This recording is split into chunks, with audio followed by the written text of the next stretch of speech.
Chapter 025. The Unexpected.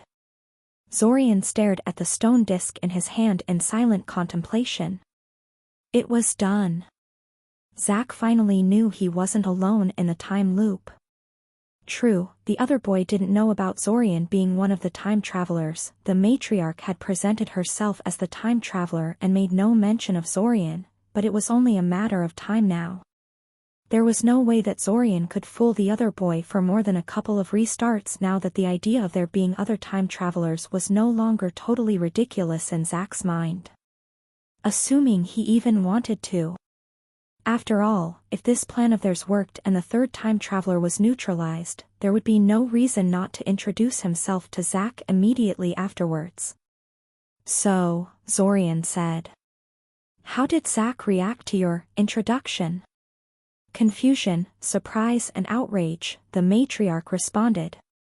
He had pretty much figured out that there was someone else looping beside him. It was the only way to explain all the wide-scale changes that had been happening in the last handful of restarts. He was very confused about how they came to be and why they didn't come to talk to him, though, and was considering doing something eye-catching to get our attention.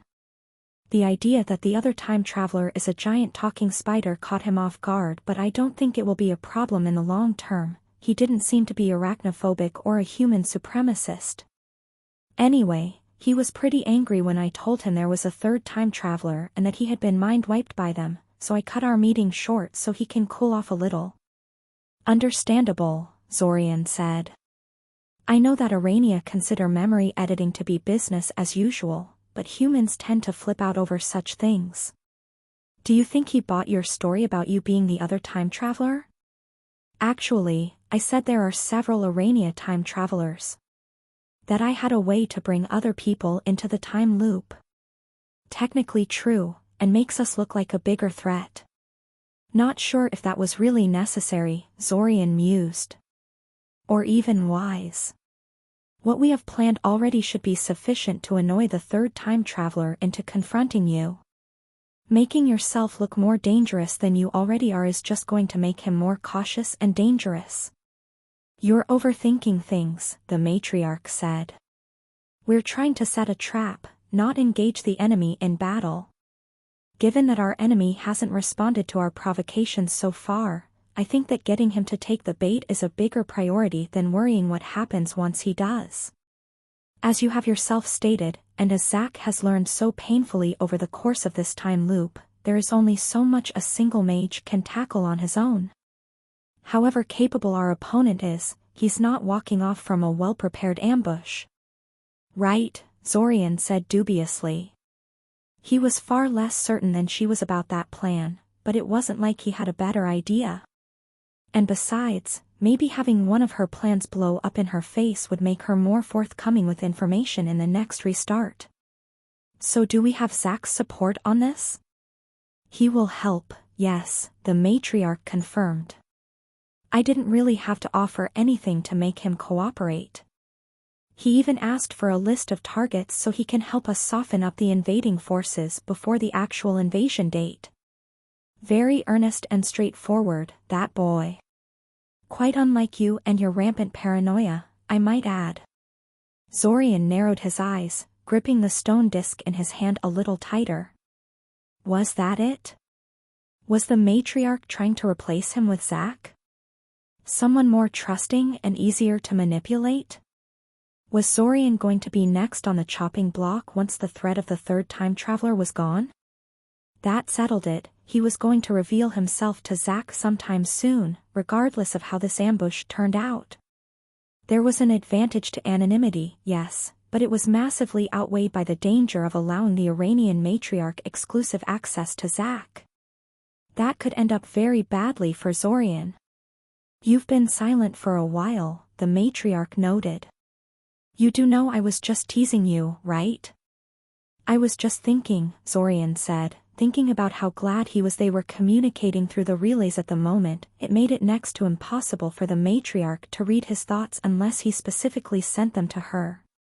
It wasn't really a safeguard he consciously installed, more like a consequence of their shoddy construction, but Zorian was pleased with the end result all the same. What about the money? I'll be running out of savings soon, you know.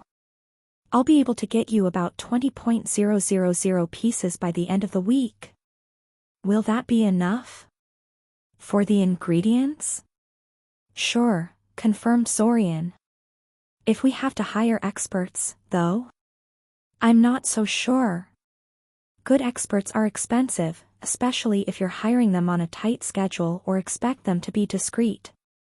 Hopefully Kale will agree to help us, or else I'll probably have to hire an alchemist. I'll leave that to you, the matriarch said. You understand the problem far better than I do. There was a brief silence as both Zorian and the matriarch considered what to say next, if anything. Listen, the matriarch suddenly said. Did you know that the Arania sometimes scatter small memory packets into the minds of their males? Zorian blinked. What? What did that have to do with anything?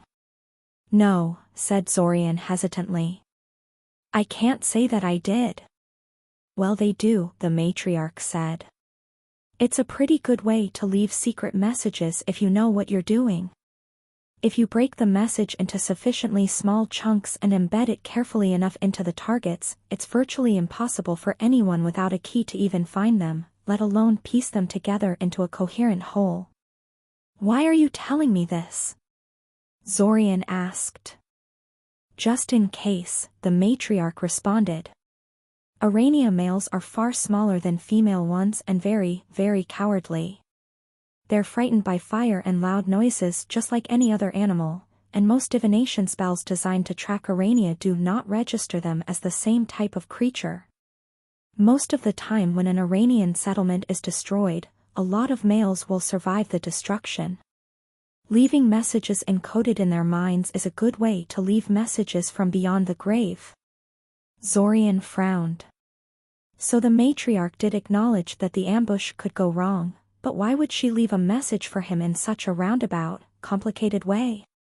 Why not just tell me, he asked. It's probably nothing, the matriarch said. And you worry too much as it is. This is really just a precaution in case of the worst outcome. Novelty will give you the key when you see each other next time. Before Zorian could continue the discussion, the matriarch cut the connection. Very mature, Zorian mumbled, throwing the disc on the bed beside him. Still, as annoying as the matriarch was right now, she had been nothing but helpful so far, so he would give her the benefit of the doubt. Maybe she really did have good reasons for her secrecy. Still, after this restart maybe he should start making his own precautions. Just in case. Break. At Cyoria's train station, Zorian waited. It would be a while until Kale and his daughter arrived, and in the meantime Zorian amused himself by messing with the pigeons milling about on the platforms. Animal minds were paradoxically both harder and easier to affect with psychic powers than human minds. Harder because simpler minds were harder to sense and pinpoint, easier because their thoughts were easier to discern and subvert once a psychic finally managed to connect to them. The pigeons weren't that hard to sense, not if he had a direct line of sight on one and could devote all his attention on the task, so there was little the birds could do to defend themselves against Zorian's experimentation. He simply sat on his bench and systematically targeted pigeon after pigeon, practicing his skills. Sometimes he simply tried to make sense of their rudimentary minds without alerting them to his intrusion, other times he tried to flat-out hijack their senses or puppeteer their body. Neither task was going terribly well, but it was something to pass the time with and he did have some success. After the 50th pigeon or so, he could distinguish a pigeon that was hungry, sick or in pain from those that weren't. He could make a pigeon stumble or freeze up for a second, or frighten them until they fled as far away from him as possible. Actually, that last one was extremely easy. Considering the effect was almost identical to the spook animal cantrip he had learned back in their second year, he shouldn't have been surprised. Though that did give him an idea, mind spells that affected animals weren't restricted as heavily as spells that targeted humans. Hell, some of them were freely available in the Academy library. It might be a good idea to try some in one of the future restarts and compare the results with what he could achieve with psychic powers. For now though, he concentrated on another idea. Rather than flat-out puppeteer the pigeon, he was trying to simply dampen its fear and influence it into approaching him on its own. It was a lot harder than scaring the bird away. The pigeons were already inclined to bolt at the slightest provocation, so it didn't take much to send them running, but having them approach a strange man with no food that kept staring at them went against their instincts. It took him over 20 tries, but he gradually learned how to steer the pigeons towards him. Finally, on his 24th attempt, he found a pigeon fearless enough to play along with his game. It slowly meandered close and then briefly took flight in order to land on the same bench Zorian was occupying. It cooed and stared at him, and when Zorian reached out with his hand and scooped it up, it did not resist in the slightest. Success! Zorian reached into his pocket and offered the docile pigeon in his hand some bread. It was only proper to reward such a cooperative experiment subject. And his achievement was just in time too, since Kale's train was arriving at the station. He put the pigeon down on the bench and left to help Kale disembark. Kale Tveranov? I'm Zorian Kaczynski, one of your classmates. Miss Salady sent me to help you settle down and show you around the city. Don't worry about your daughter, I know the value of being discreet. Kale gave him a searching look before nodding. I appreciate the help, Mr. Kaczynski. As well as your silence. Lead the way, if you will. It's no problem at all, Zorian said, creating a floating disk of force and loading the other boy's luggage on the platform. We live at the same place, after all. We do? Kale asked curiously. Well, yes. Or at least we will if you have rented a room at the place Miss Salady had recommended to you. She recommended the same place to me when I told her I'm bringing my little sister with me this year and sought alternatives to academy housing. Your little sister? Asked Kale, shifting Kana in his hands. The little girl studied everything around them with her bright blue eyes but remained resolutely quiet. How come you brought her with you, if you don't mind me asking? Our parents went on a trip to Koth and someone has to take care of her. And, well, that someone has always been me in cases like this.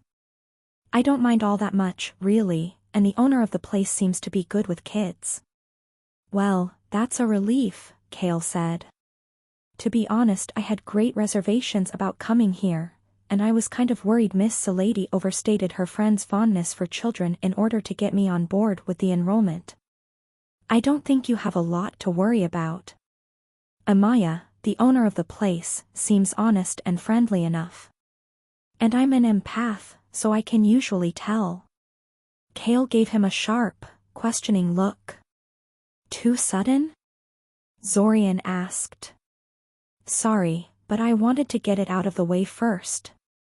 I know some people can't stand the idea of someone knowing their private emotions, but I don't think I can keep it a secret from someone that I'm going to share a roof with on a permanent basis.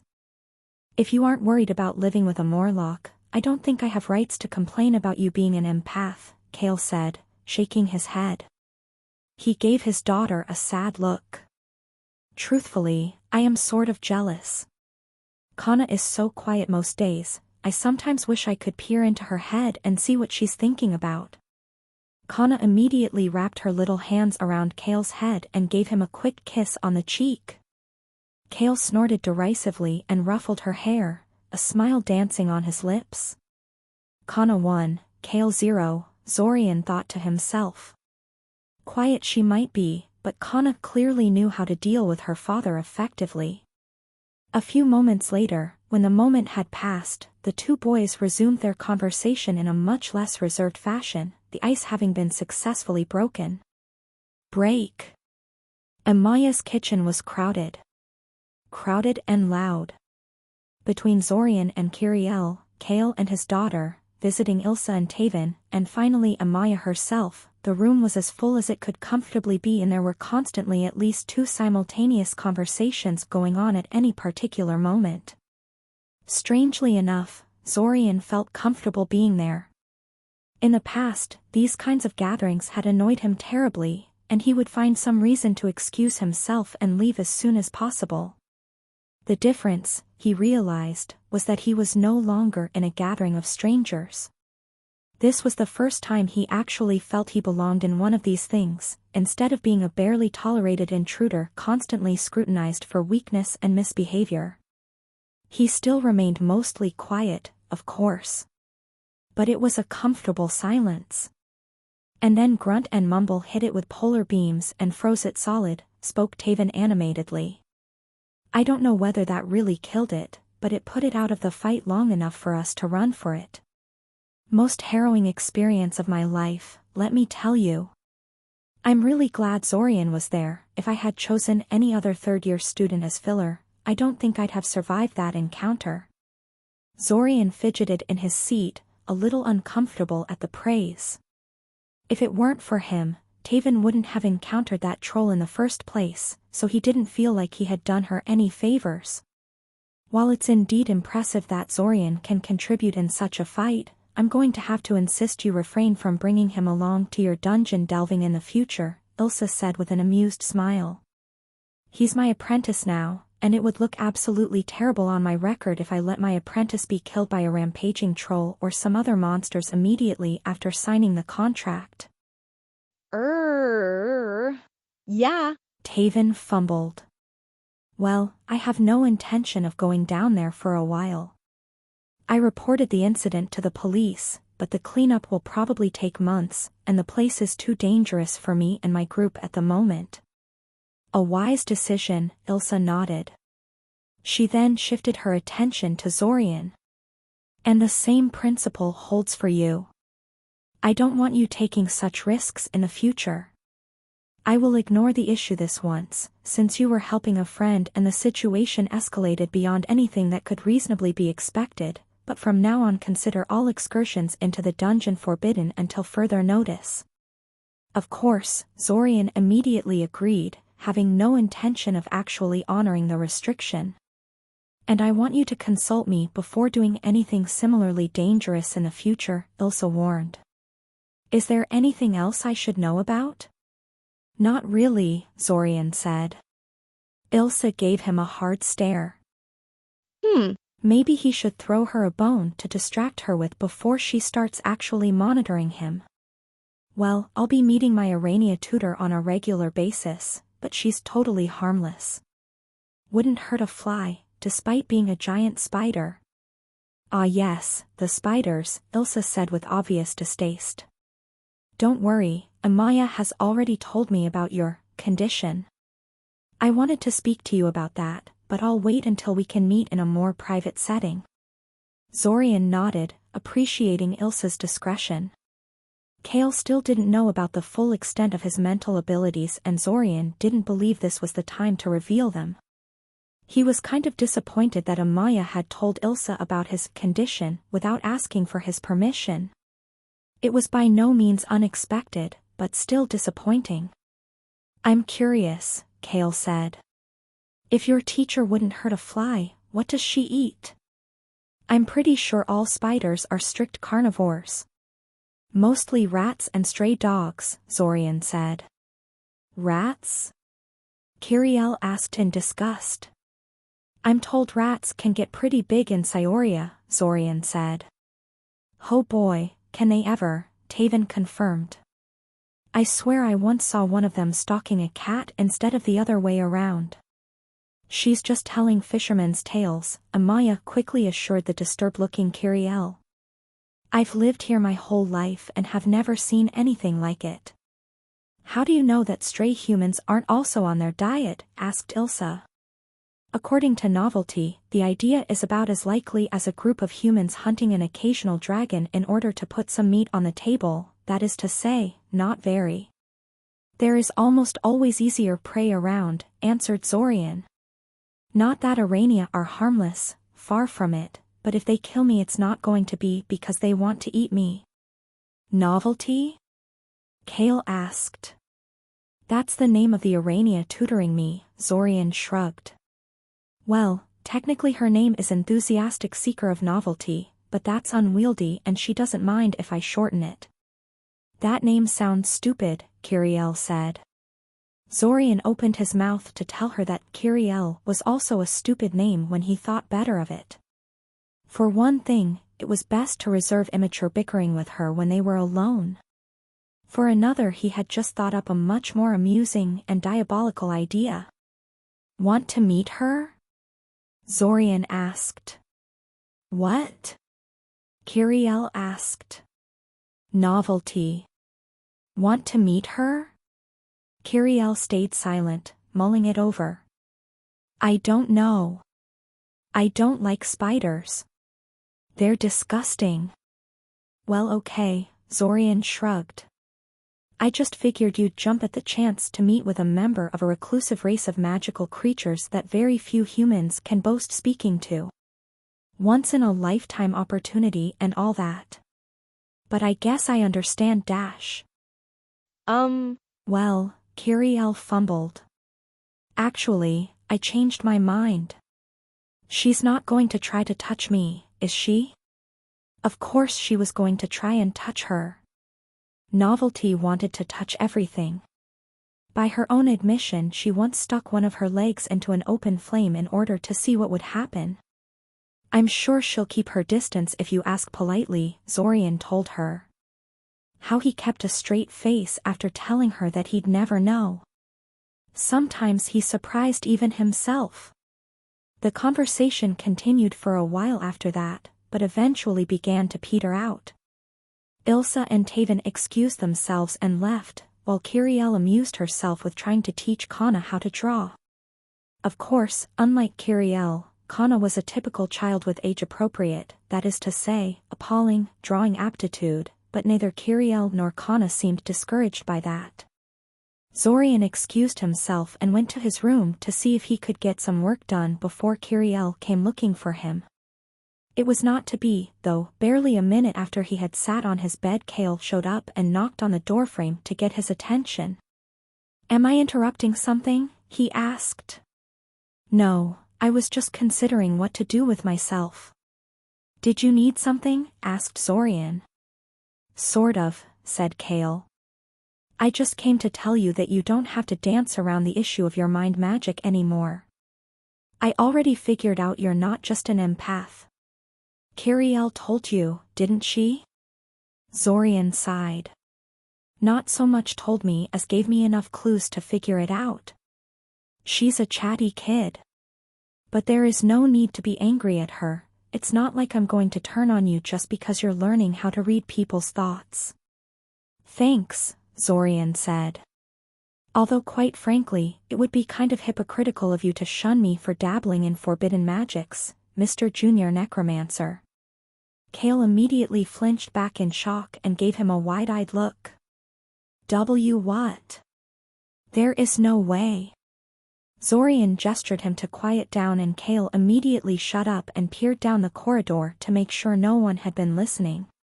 Zorian knew they hadn't been. He could feel that all of the other residents were still back in the kitchen. His scrutiny done, Kale quickly stepped into the room and closed the door, leaning heavily on it. How? He asked. He sounded more panicked than menacing at the moment, but Zorian knew that could change at any moment if he didn't get a satisfactory answer. Do you know the arcane lock spell? Zorian asked. Yes, Kale said, still sounding rather dazed. Lock the door, then, and I'll make sure we're safe from any stray divinations, Zorian said, and immediately started casting a temporary divination ward at the room. It wasn't anything fancy, but it would ward off simple scrying attempts and hopefully notify him if anything more complex targeted them.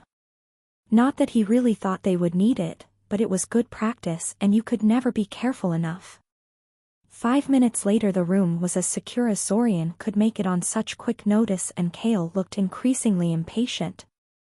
Zorian decided to get on with it. He opened his mouth and began to speak. Let me tell you a story of lost time and a month that refuses to end. Break. Unpaid teenage labor was an age-old tradition among mages. While the ancient apprentice system had largely been replaced with specialized magical academies, and the quality of young mages had improved drastically as a consequence, there were some things that simply couldn't be learned in the classroom. For things like that, a mage needed a mentor, someone to show them the tricks of the trade, teach them unique skills and spells they had developed and did not share lightly with others, or just plain connect them with the right people. Said mentors usually had plenty of work they considered beneath them, ideally of a sort that took advantage of their students' magical ability and prepared them for their future vocation. Ideally. As Zorian trudged towards his classroom, half an hour before any of his fellow classmates, he reflected on the fact that life was rarely ideal. In practice, a lot of work given to apprentices consisted of chores that their mentor thought beneath them or various busy work. The duties of the class representative, for instance, were largely one giant waste of time.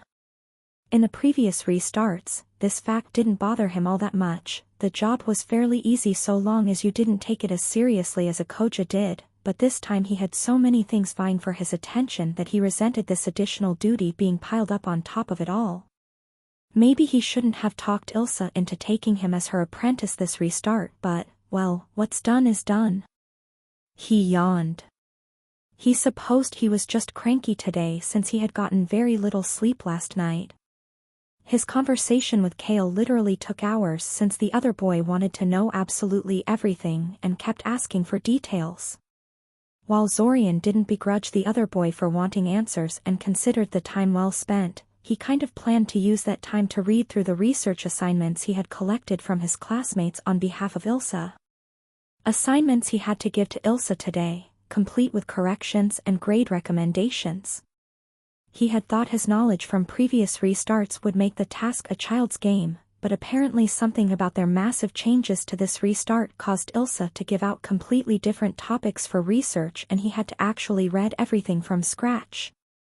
He ended up spending most of the night dealing with those stupid things and then had to get up half an hour earlier than usual too because he was class representative to boot.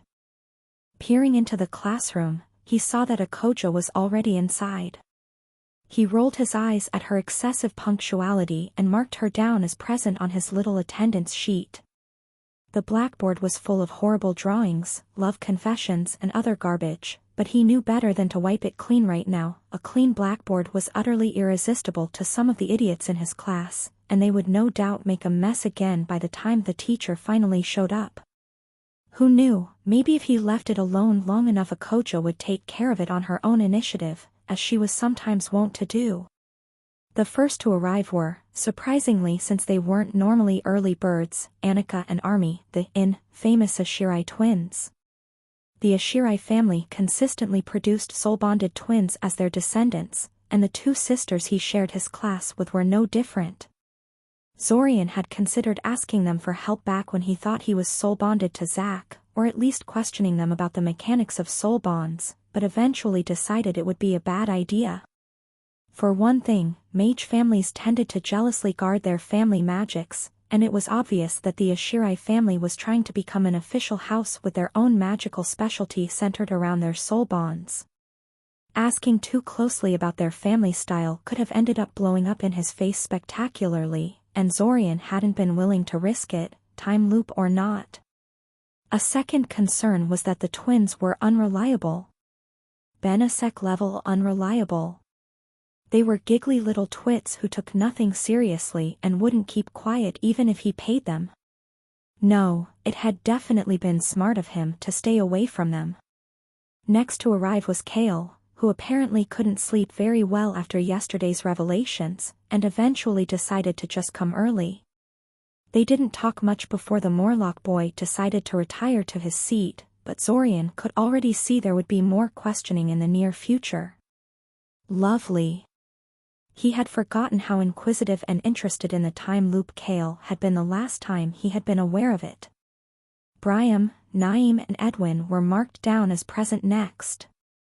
Briam gave him a wave as he passed by him, his other hand holding his fire drake familiar close to him, while Naeem and Edwin were too absorbed into their conversation to take notice of him. Zorian didn't really mind, it wasn't like he knew either of them all that well. Naeem was a first-generation mage, much like Zorian and Akoja, a child of some soldier that rose to the rank of general in the wake of the disruptions caused by the Splinter Wars. Edwin had golem makers as his parents, and they clearly passed on their enthusiasm for the craft to Edwin. He was always tinkering with various mechanisms and making blueprints, even during lectures or other times during which he should have been concentrating on something else. The next to come was Rainy, the red-headed mystery that transferred into their class in the previous year. She was reserved, polite, extremely attractive, a good student, and absolutely refused to tell anyone about her family or origins. The only one who knew anything concrete about Rainy was Kiana, another of his female classmates, and she was resolute in her silence. And so it went, student after student, until the list was complete and he could finally slip inside and try to rest for a bit before class started. He absent-mindedly erased the blackboard with a single alteration spell, causing the chalk to simply peel off the surface and fall to the floor, and sat down to wait. Break. No, Ben, you cannot turn in your assignment a week from now, Zorian growled. The deadline was yesterday. I have to hand them over to Ilsa today. Don't you see the problem here? Come on, Zorian, this is what friends are for, Benesek complained. What good is having your best bud as the class rep if you can't ask him to cut you some slack? You're not asking for a favor, you're asking for the moon, Zorian told him, giving him a flat stare. I cannot help you in this regard. But I really can't get another demerit, Benesek said, giving him a hopeful smile. Tough, Zorian said. I guess you should have thought about that before you decided to completely blow off another assignment from Ilsa. You already know she can't stand students boycotting her homework. She's completely ridiculous. Benesek said. What kind of teacher gives out 3 assignments during the first week of the year? A new voice cut in. Zorian silently offered a prayer to whosoever was still listening on the spirit planes for the interruption. He was seriously ready to strangle Benesek to get him to shut up. This wasn't the first time he was suffering through this conversation, but he usually wasn't so tired when dealing with his sort of friend. He was honestly rethinking his connection with the boy at this point. As it turned out, the interruption was by Nialu, though Kiana and Jade were also hanging behind her. All 3 were holding a sheet of paper. I know the deadline for the assignment was yesterday, but I was sort of wondering if you could turn it in now? Zorian finished. She nodded furiously and extended the paper towards him. No, Zorian deadpanned. Seriously? Jade piped in. You're going to make a big deal out of this? Yes? Zorian asked rhetorically.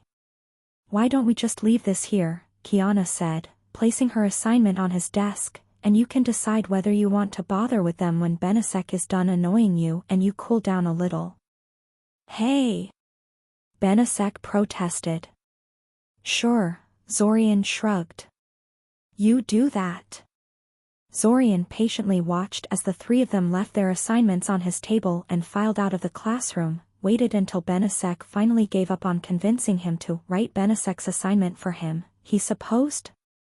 And then he calmly fished out a pen from his backpack and wrote, "Did not turn in assignment within the deadline," at the top of each sheet of paper before unceremoniously shoving them into his backpack along with the other assignments.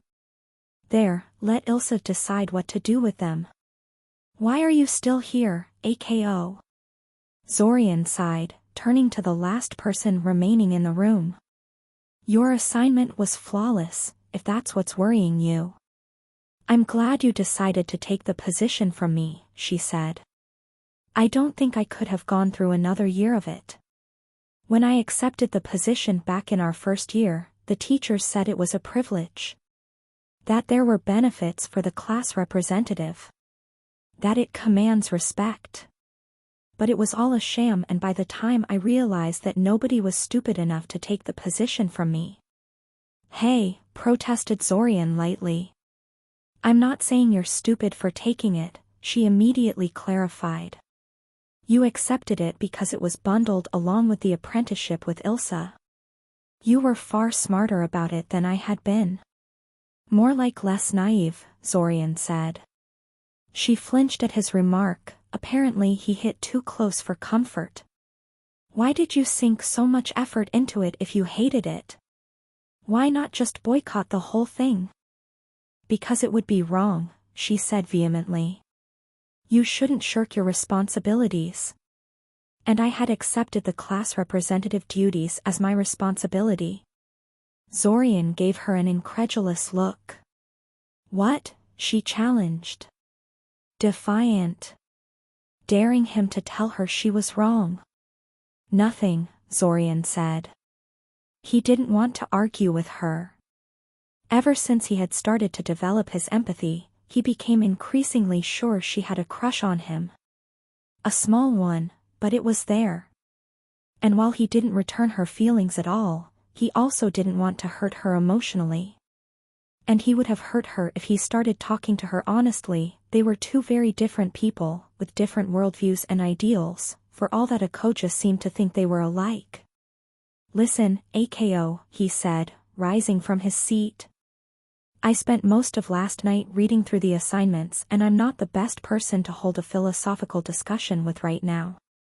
Can we table this for another day? You shouldn't have procrastinated until the very last day, Akoja said.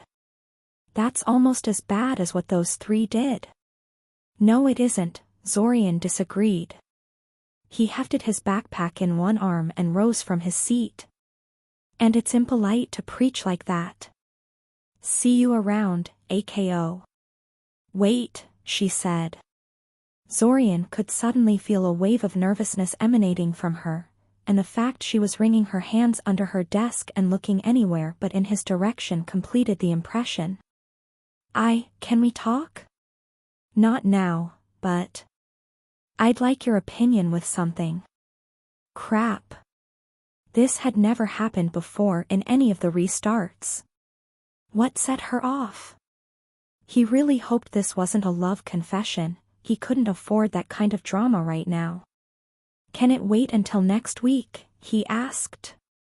I will be really busy the next few days. Yes, she immediately agreed. That's perfect. I need to gather my thoughts on the subject anyway.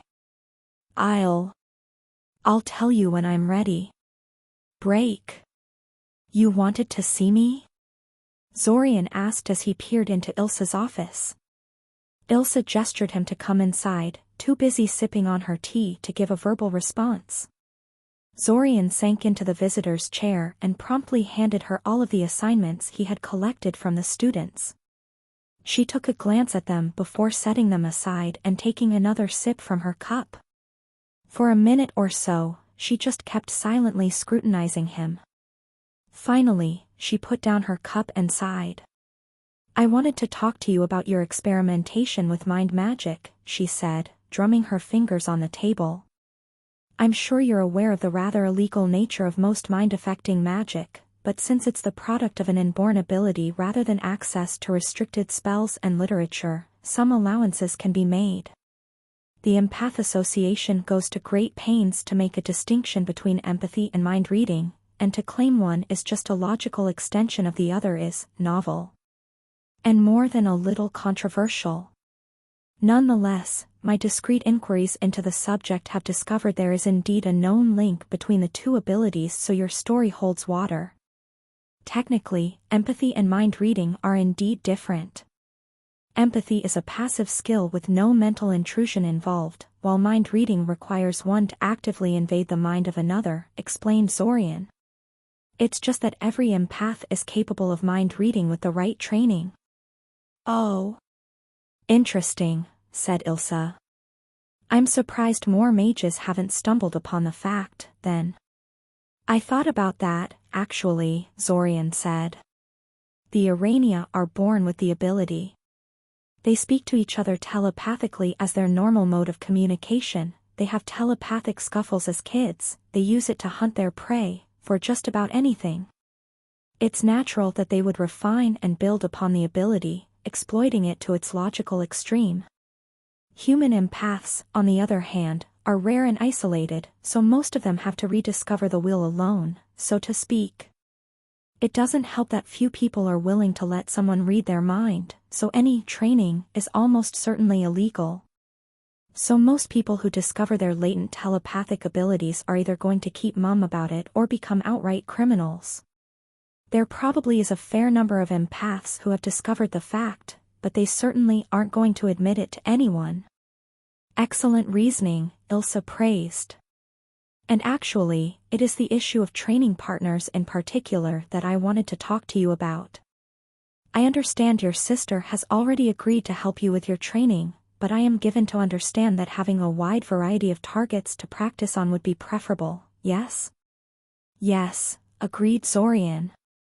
Believe it or not, one of the students has issued a request for someone to help them train their mind magic expertise. Understandably, none of the teachers are eager to have a student mess around with their heads. But simply refusing it is politically unfeasible. You want me to step in and take a teacher's place, Zorian surmised. It would benefit both of you, Ilsa said.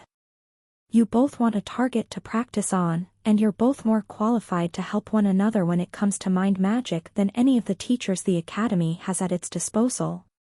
And if the other student protests this, asked Zorian. I mean, they may have wanted someone to practice on, but that doesn't mean they're willing to let someone else practice on them in turn. Then it wasn't a simple case of the Academy refusing a request out of hand, now was it? Ilsa said, giving him a conspiratorial grin. But I very much doubt the student in question would make a fuss about that. What do you say? Zorian hummed thoughtfully. While there was a risk that the other side might find out about the time loop from his thoughts, he did possess some rudimentary mental defenses and was familiar with limitations of mind reading. So long as he didn't let the other student trawl through his long-term memories, he should be fine. And he was curious about this other student dabbling in mind magic.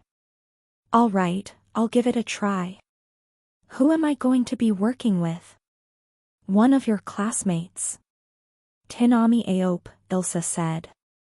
Zorian blinked.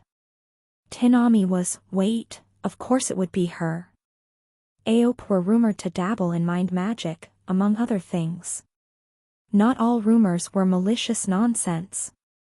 And it would explain why Ilsa knew about the request in the first place, come to think of it. Besides, didn't he promise to himself to introduce her to the Urania at some point to see what would happen? Yeah. He was totally fine with this.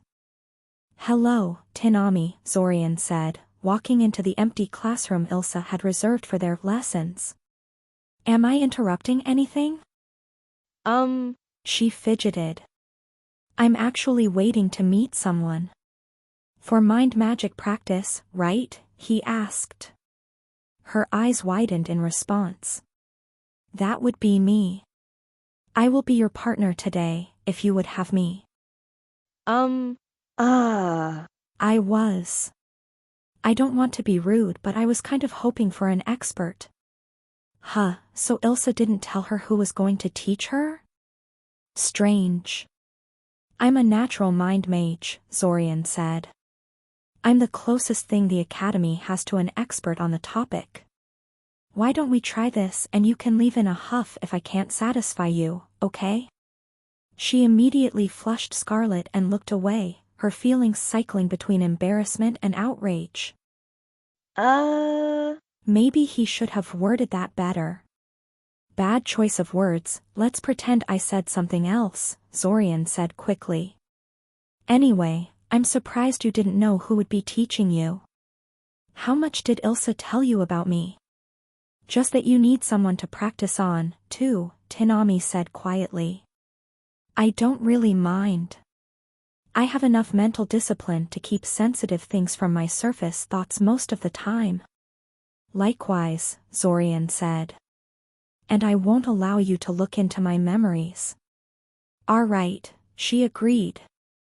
I mostly just wanted to practice telepathy and mind reading. The spells are not hard to cast, but actually using them takes a lot of practice. Well, feel free to go first, offered Zorian. Just for the occasion, Zorian had memorized portions of a biology book describing various forms of wild plants, and simply recited them in his head while Tinami tried to read his thoughts. Not only did this ensure he wouldn't reveal any sensitive details to Tinami, it actually made her job easier.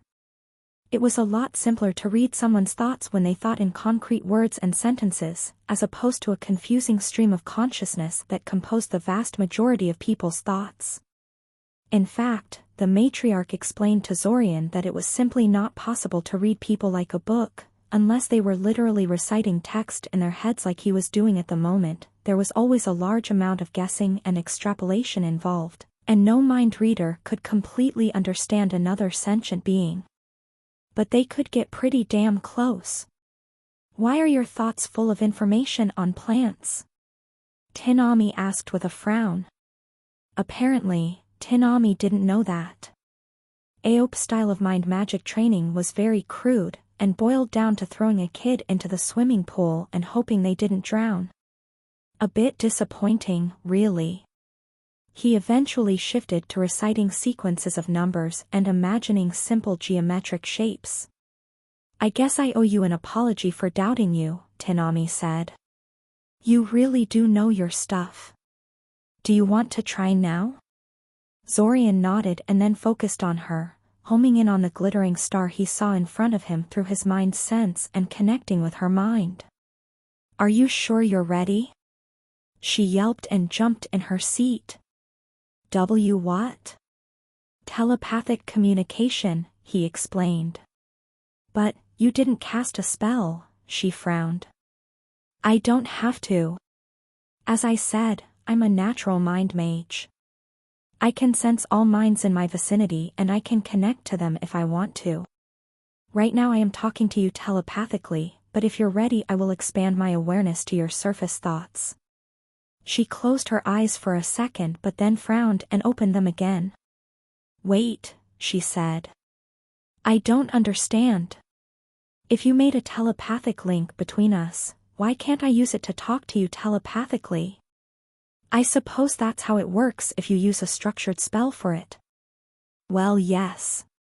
I mean, there are various sending spells that simply send a mental message to someone, but you need to cast them again and again every time you want to send something to the target. If you want a proper mental conversation with someone, you create a telepathic link between them and yourself. The main issue being that people often don't know how to filter their thoughts well and end up sending inappropriate things over the link. I guess you could say I continually send messages over the link I established between us. I don't know how to establish a two-way link yet, I'm afraid, Zorian said contemplatively. The Iranian never mentioned anything about two-way telepathic links, and in retrospect it was obvious why. A psychic could use an established link to reply telepathically regardless of who the maker of the link was. Every Irania was psychic, so why would they bother with two-way links? It was something he would have to figure out on his own, probably. Anyway. Are you ready? Yes, she nodded. Feel free to start. Unlike him, Tinami didn't resort to text or numbers, and instead did her best to imagine a random scene out of her life in as much detail as she could make it. The scenes were wholly unexceptional, one of Ilsa's lectures, an inconsequential conversation between Jade and Nialu as they talked next to Tinami, a walk down the street. It was all very visual, but still very challenging. His little sister was still much harder to read, ironically because she wasn't trying to hide anything from him. Her disjointed, stream of consciousness succession of thoughts was next to impossible to figure out unless he engaged her in conversation and made her focus on one particular issue. Okay, I'm officially jealous, Tinami huffed. I've been practicing this for 3 years with my mother and her friends, and I'm nowhere near this good. Don't feel too bad, Zorian said. I have an unfair advantage. So do I, Tinami said. My family has been dabbling in mind magic for generations, and I have their advice.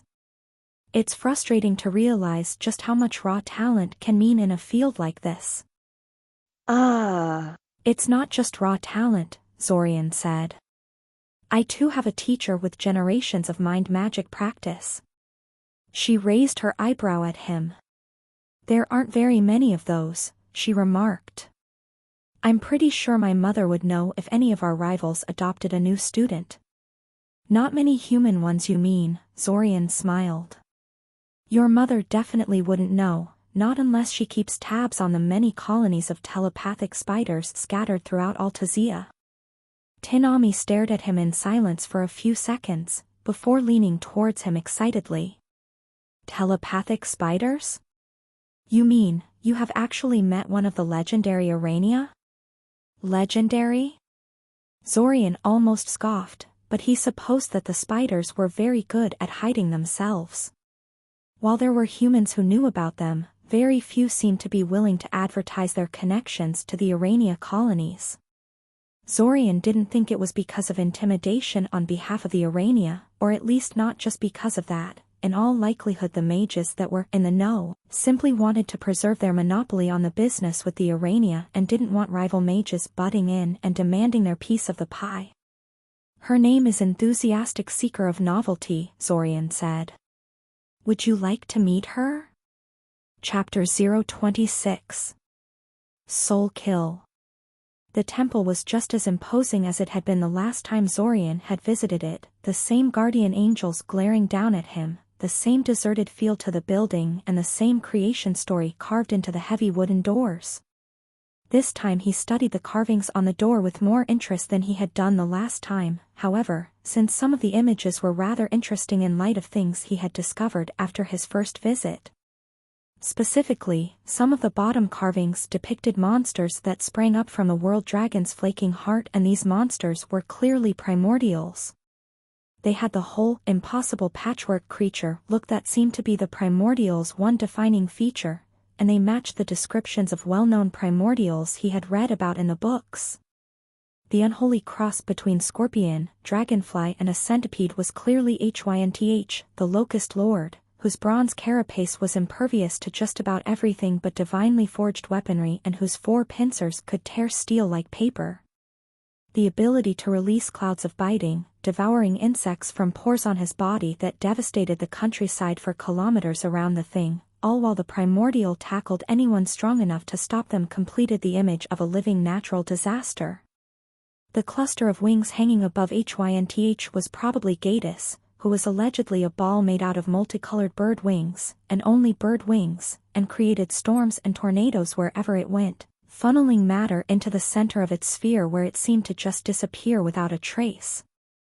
The boar/crocodile/porcupine thing was Ushkechko, a beast made out of indestructible black glass that poisoned anyone who so much as scratched themselves on one of its numerous bladed protrusions and could fire said protrusions like arrows at opponents. The slug-like entity covered in eyes and mouths was. Can I help you with something, young man? Zorian wrenched himself from his scrutiny of the door to look at Batak. The last time he had been here he had asked to speak with Kylie, but this time the man in front of him would suffice. He might even be preferable, considering Kylie was supposed to be a master diviner. He gave the man a nervous smile and spoke. I wanted to have a talk with you, if it's not too much of a problem. Of course, the man said happily, quickly ushering Zorian inside.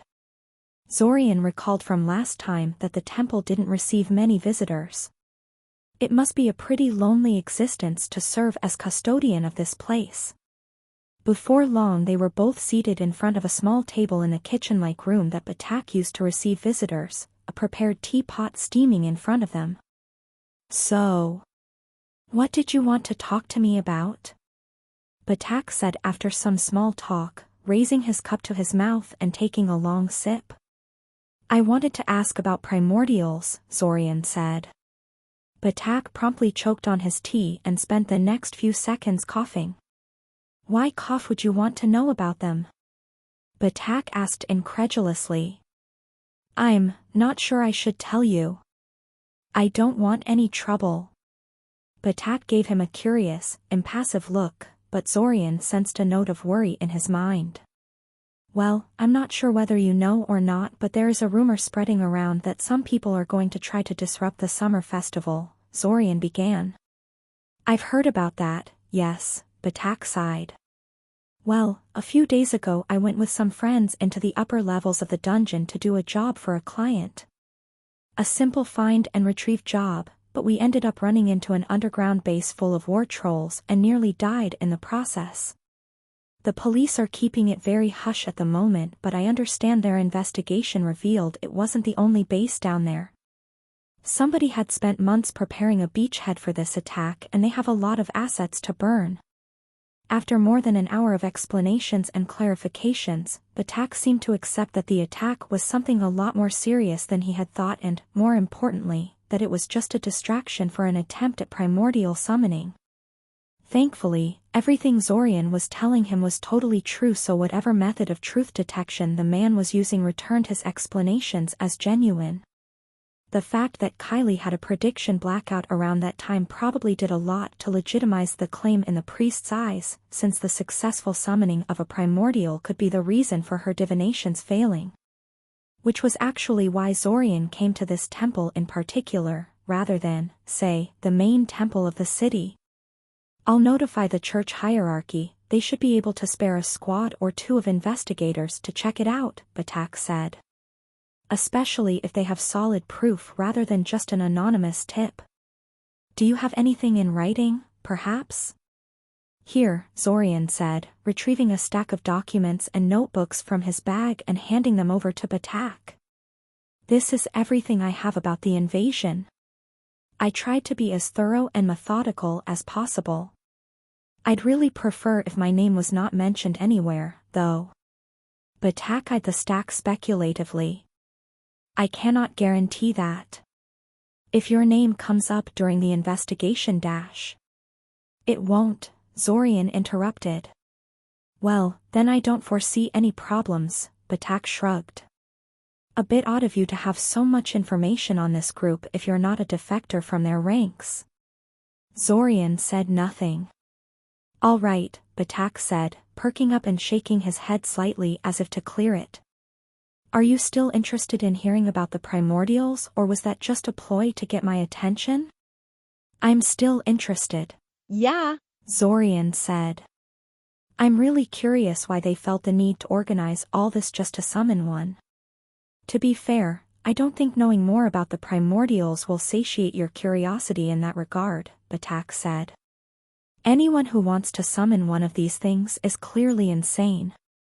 But no matter, tell me, what do you know about the primordials in the first place? There's some kind of powerful spirit hailing from ancient times, Zorian tried. Like Fae or elementals, only older, weirder and far more dangerous. Batak sighed. I knew you were going to say that. In the future, when you're interested in some aspect of the spiritual world, please consult religious texts first before delving into mage-written works. I know the church can be a little biased about a lot of things, but we really do know our stuff when it comes to the spirits and everything related to them.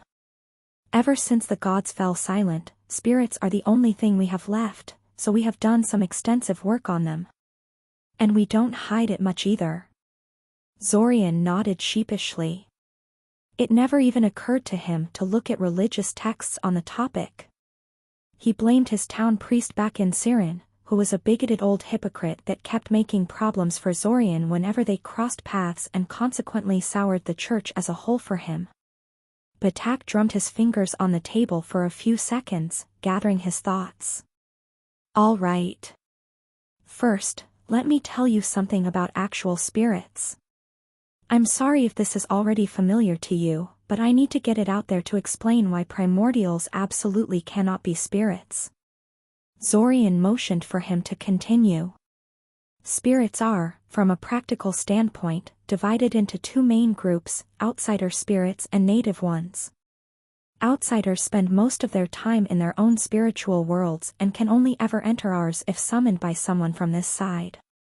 Demons and angels are the most famous of outsider spirits, though lumping all demons into a single group is mostly done by humans for human convenience. There is no demonic equivalent to the angelic hierarchy, and two demons are as likely to fight each other as they are to cooperate on a common goal. Native spirits are a multitude of spirits that exist on the material plane by default. You already mentioned elementals and fae, which are the two most common types of native spirits. It is likely that native spirits were once outsider spirits that gradually adapted to life on the material world, as they share the key feature that all spirits have. Namely, that they don't really have bodies the way humans and animals do. They are disembodied souls that need some type of vessel to contain them and allow them to interact with the world around them. So spirits are soul entities, Zorian mused. Like lichas or body snatchers. Yes, very much like that, Batak agreed. In fact, some spirits are very much body snatchers and prefer inhabiting bodies of humans and animals. And it's likely that the process of transformation into a lich has been developed by studying spirits and the way they interact with their vessels. Anyway, primordials. Primordials have bodies. Actual, flesh and blood bodies. Most people, even mages, assume they're spirits because of their strange forms and great resistance to damage, but they really have more in common with dragons and other magical creatures than with spiritual entities. Spirits tend to be weird because their bodies are usually just ectoplasmic shells, which they can twist into whatever unnatural form they feel like taking. Primordials are creatures of the material world, just like you and me. But wait, Zorian said. If primordials are not spirits, but some kind of strange magical creature, how are the attackers planning to summon one? Asked Zorian. They don't, Batak said. I didn't want to interrupt you while you were talking, but you almost certainly misunderstood something there. Primordials can't be summoned, since they're down here with us already. Bound, forced into sleep and locked away, but still with us. What they can be is set loose. Zorian felt a shiver run down his spine. The primordial wouldn't disappear, he realized. The Abasan invaders thought they were summoning a fancy demon to go romp over their enemies, but that thing was never going back to its home plane on its own. It didn't have one. Why were they sealed away? Zorian asked. Why not just kill them? Primordials don't die the way most things do, Batak said. They are a remnant, a relic of the age when the world was still fresh and the world dragon had only just been bound at the center of our world. They are her original children, the purest expression of her rage and hate, and they have found ways to strike out at humanity and the gods even in their death. They spawn smaller, weaker primordials in their death throes, and often inflict corrupting effects on the area in which they died. Even the gods found the aftermath of one of them dying to be difficult to deal with, so they eventually just contained the lot of them and trapped them in far corners of the earth. And the attackers believe one of them is in Cyoria, Zorian stated. Apparently, Batak said. I wouldn't know personally, no one has ever seen one of these prisons within living memory, and written records are deliberately vague about their locations. Still, historically speaking, Cyoria had effectively been a far corner of the world up until recently. So I suppose it's possible. Strange that no one had ever found any indication of it in all this time, though, considering how many mages delve into the depths of the hole on a regular basis. I see, Zorian said. He excused himself soon afterwards. While interesting, this truthfully didn't change much and his task had already been done. Break. Zorian was feeling pretty pleased with himself for organizing this little event. While setting up Kiriel for a meeting with Novelty was done purely for amusement and sheer curiosity at how Kiriel would react to Novelty's antics, introducing Tinami to Novelty was, well, okay. It was also mostly done for the sake of his curiosity and amusement. But that didn't mean he didn't take advantage of it to gain something from Little Miss, Forbidden Magic's Aope. Like, say, getting her to teach him the invisibility spell. He just knew that Tinami had been taught how to cast that spell, restricted magic or not, and he was totally right. So now he had finally completed his list of spells every proper mage should be able to cast, and all it took was promising to do something he had intended to do for free, anyway. And the cherry on top? Novelty loved him for promising to bring her 2 new humans to meet.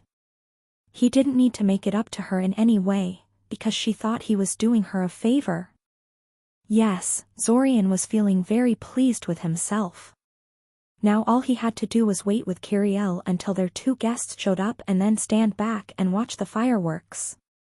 Novelty would come first and meet with Kiriel to start with, since that meeting was bound to be shorter and more casual, and would then remain to greet Tanami when his classmate eventually showed up at Amaya's place. There shouldn't be any problems, but just in case there were problems and they somehow degenerated beyond his ability to handle, Zorian had arranged for a bit of insurance.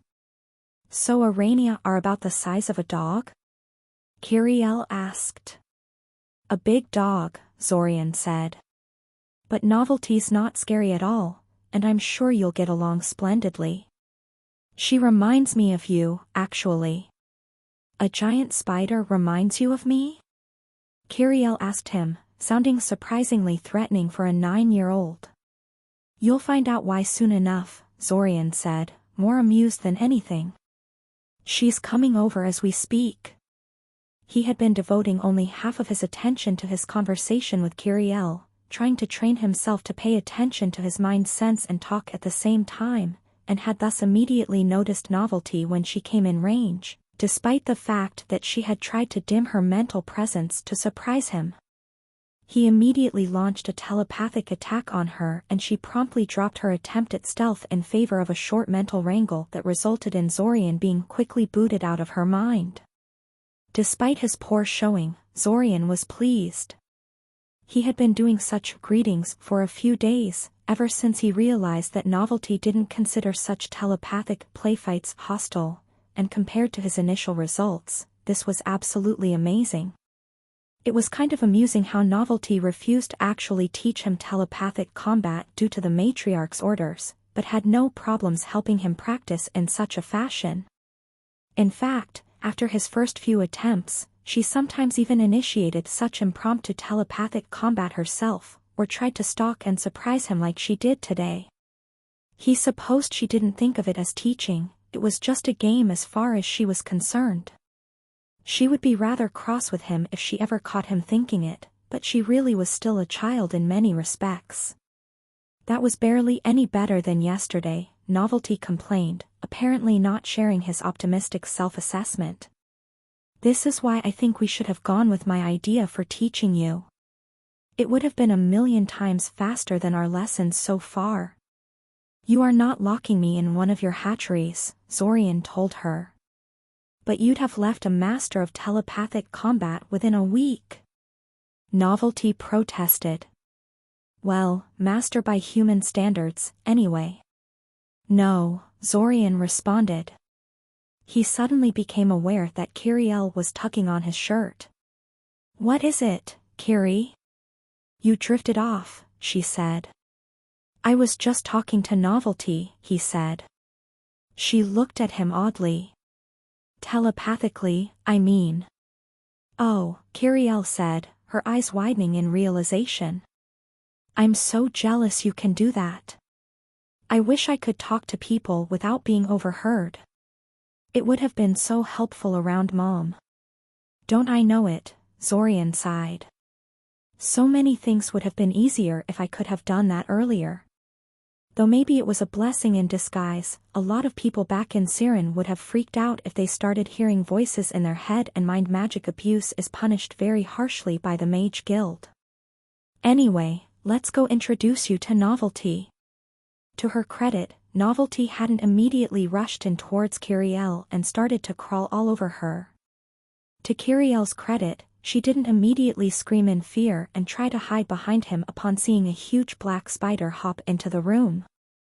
Instead, the two of them faced each other square on, standing a good deal of distance from each other, and carefully scrutinized one another. A mini-human, yelled Novelty telepathically, breaking the standoff. Great Web, she's so much smaller than you. Can she even talk yet? What? Kiriel protested. Of course I can talk. I even learned how to read and count last year. What do you think I am, a baby? Oh, you can talk, that's excellent. Excellent. I actually was afraid you were a baby, Novelty admitted, skittering left and right to take in Kiriel from different angles. Not that there is anything wrong with being a baby, but I got assigned as a babysitter for So? long, and it gets So? boring after a while, you know? They're all so needy and grabby and they never know anything interesting. Yeah. Kiriel said. She shot Zorian a suspicious look, but he was maintaining his impassive facade through superhuman will. His lips only twitched into a smirk once she returned her attention back to Novelty. I guess I can understand that. But I'm definitely not a baby anymore. I'm 9 years old, and that's a lot. Wow, that is a lot, agreed Novelty. You're only a year younger than me. How come your brother is so much bigger than you, then? He's older than me? Kiriel tried. Wait, if you're 10, aren't you just a kid like me? No way. Novelty protested. I went through the maturation ceremony last year, so I'm totally an adult of the tribe and no one can say otherwise. Zorian watched as Novelty and Kiriel went through a clash of cultures in miniature, gradually coming to an understanding of sorts. They both complained about not being taken seriously by people around them, it was a mystery as to why, no, really, and exchanged some information about their respective species. Zorian actually learned a few new things about the Arania that he had never really thought to ask about. Apparently Arania had a lot shorter lifespan than humans did, with 55 years being considered positively ancient. He knew they could spin webs from before, but apparently the webs weren't at all involved with hunting prey and were instead used exclusively as construction material to make walls, bridges, etc. He had also thought they were fully subterranean in nature, with only Sayoria's colony interacting with the surface so heavily, but it turned out they all preferred to hunt on the surface and only used the dungeon to build their settlements in. Eventually, Novelty decided to try her luck and approached Kiriel, which resulted in his brave little sister immediately backpedaling and cutting the meeting short. Not that Zorian was very surprised by this turn of events at all, if anything, this went a lot better than he thought it would. Hell, Kiriel even indicated she might not be averse to the idea of another meeting in the future. Aww. Novelty wilted, drooping pitifully over the couch she was currently occupying. I scared her away. She did say you could meet her again in a few days, Zorian pointed out. But I wanted to talk some more, Novelty telepathically pouted. Just give her some time to digest the whole thing. And don't try to hug her next time. But humans love hugs. I totally read so in one of your books. Novelty protested. Zorian thought about explaining to her that that wasn't universally true among humans. His parents were never really big on physical contact with any of their children, really, and Zorian didn't remember the last time he was hugged by anyone other than Kiriel.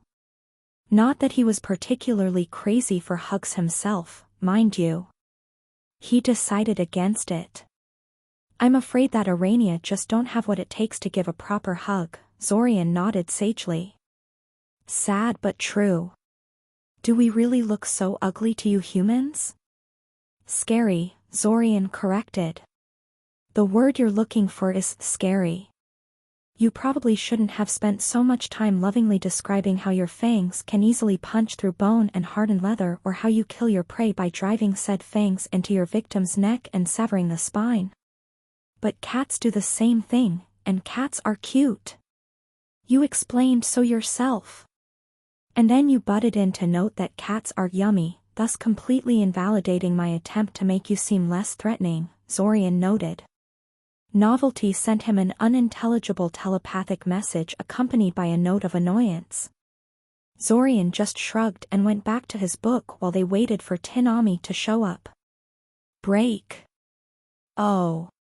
My. Goddess, Tanami said, staring at Novelty like she was the best thing ever. She's beautiful. Well yes, I don't want to sound arrogant but I have been told I'm quite a looker, Novelty preened, standing a little straighter and trying to look more dignified. And she really does talk telepathically, just like the stories say. Tanami exclaimed. She turned towards Zorian. Wherever did you meet one of them? How did you befriend her? Can I touch her? Do you think she'd teach me her ways if I ask? Do you dash? I don't think I'm capable of pulling off the yes, no, yes, routine, so one question at a time, please, Zorian said. Also, most of those questions you should be asking Novelty here instead of me. Oh. I'm sorry, I didn't mean to be disrespectful and ignore you, Tanami said, turning back to Novelty. I was just excited and it felt natural to talk to the guy who brought me here. To be honest, I was half convinced this was his idea of a prank and already had a little curse prepared dash. Hey! Zorian protested. That's totally illegal. But I guess it won't be necessary now, and that's probably for the best, Tanami continued blithely, like she was not interrupted at all. She took a deep breath. I'm Tanami Aope, by the way. 30 minutes later, Zorian found himself unceremoniously booted out of the room so they could have some privacy. Ungrateful scum, the both of them. He considered spying on them with a scrying spell, but considering their conversation mostly consisted of Tanami fawning over Novelty and the young Urania feeling very smug about the attention, he really wasn't losing much. He remained close by for another half an hour, in case of possible problems springing about, but after a while it became obvious he wasn't needed, nor much wanted, and entered the room to tell them he was going for a walk. The moment he was far enough from Tanami that he could no longer feel her on the very edge of his mind sense, he found a quiet corner and shrouded it in some basic anti-divination words. You can come out now, he said to no one in particular. The matriarch promptly stepped out of the nearby shadowed corner, fading into visibility. The trick was somehow less impressive now that he could duplicate the feat and become invisible himself. So? She is neither a time traveler nor is she connected to the invasion in any way, the matriarch said. And as far as she knows, neither is her family. Zorian nodded. He had expected that. The Aope were part of Eldamar's ruling elite and tied far too tightly into its power structure to participate in a wild stunt like this invasion, and Tanami was too genuine to his senses to be constantly pretending, but it was nice to have a confirmation. You had no problems with her mental defenses? She had them, but they were of the wrong sort, much like the advanced ones you demonstrated to Novelty, the matriarch said. I'm certain she hadn't noticed my intrusion, and I've done nothing except look, so there should be no traces left for anyone to find. There is no way for her to have fooled you? Zorian asked.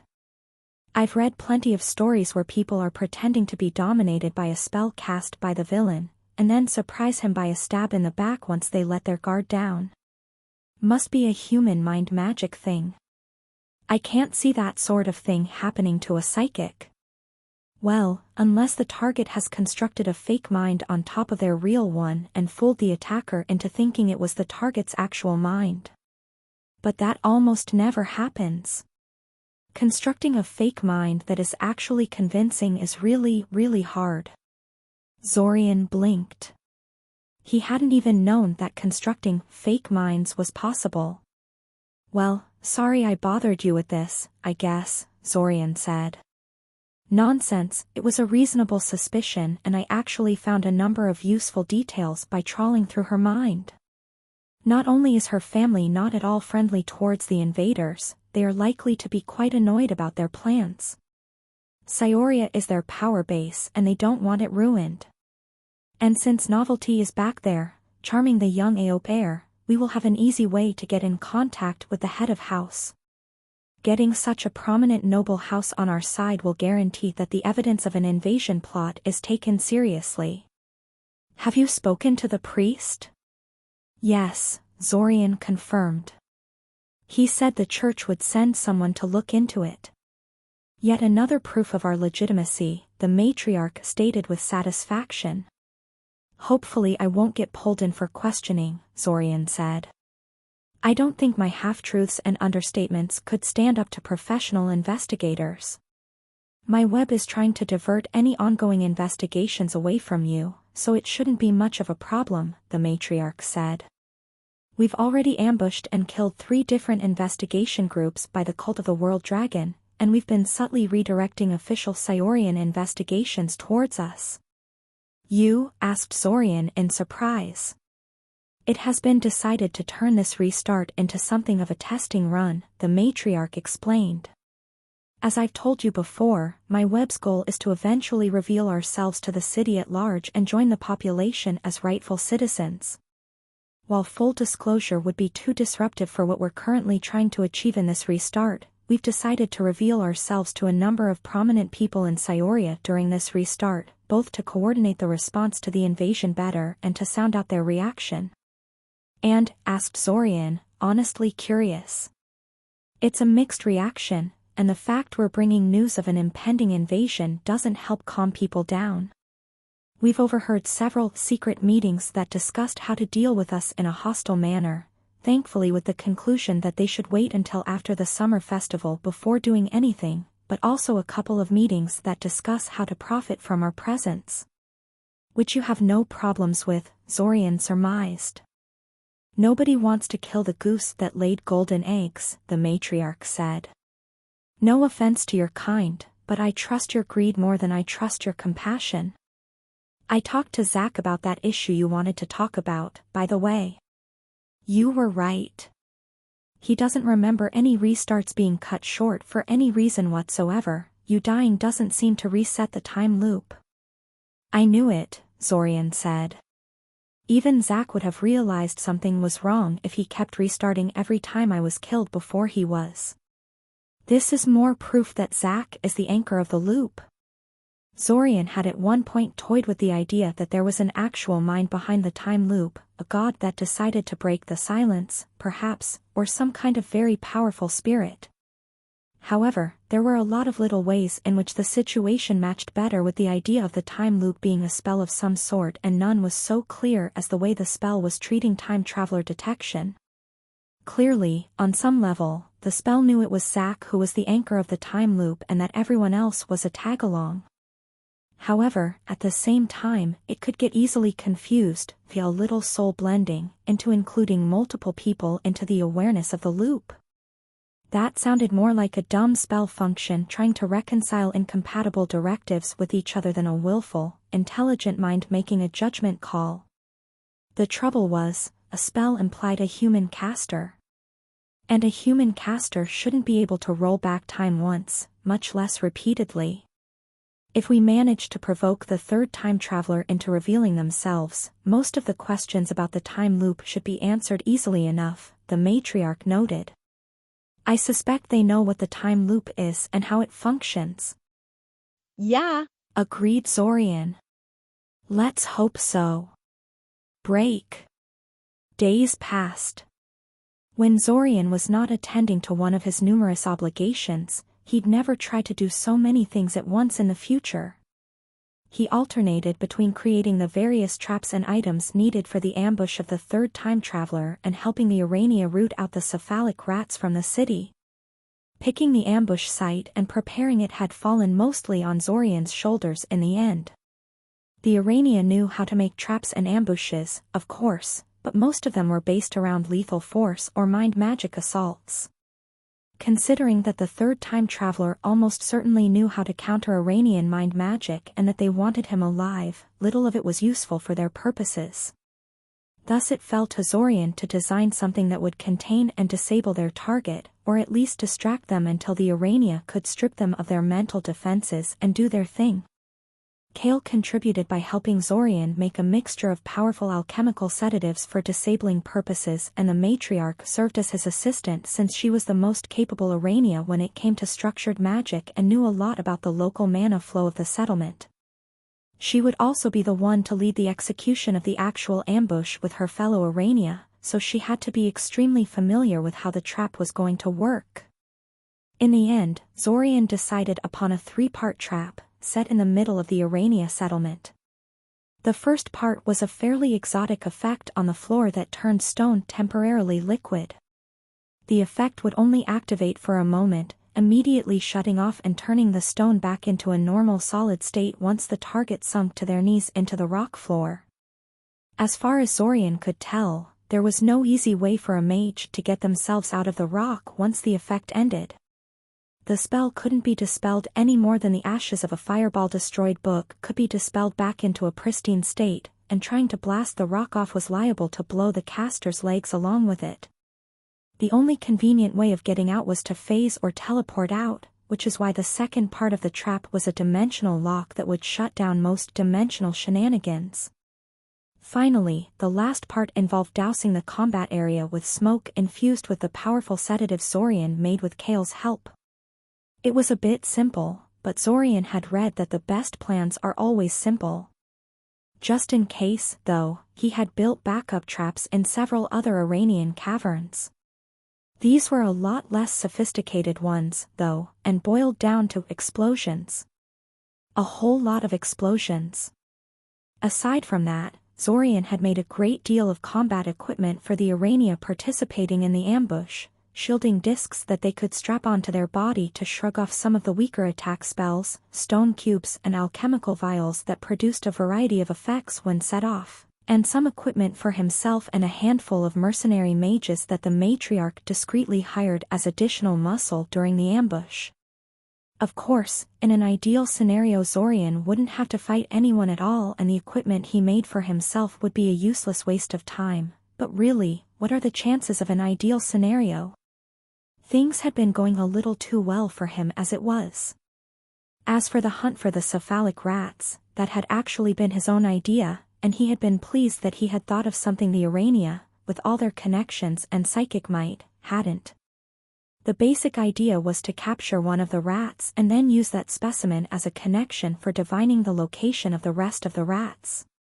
Not quite a novel idea to the Urania, but they thought heavily in terms of mind magic and tried to follow the telepathic links connecting the captured rat to the rest of the hive mind, something that quickly failed, since the main collective promptly cut the connection with any captured rats. Zorian, on the other hand, used good old locator spells, divinations meant to find and keep track of all sorts of things, so long as the caster had something connected with what you're trying to find. A cephalic rat, even if disconnected from the collective, was sufficient for those divinations to work.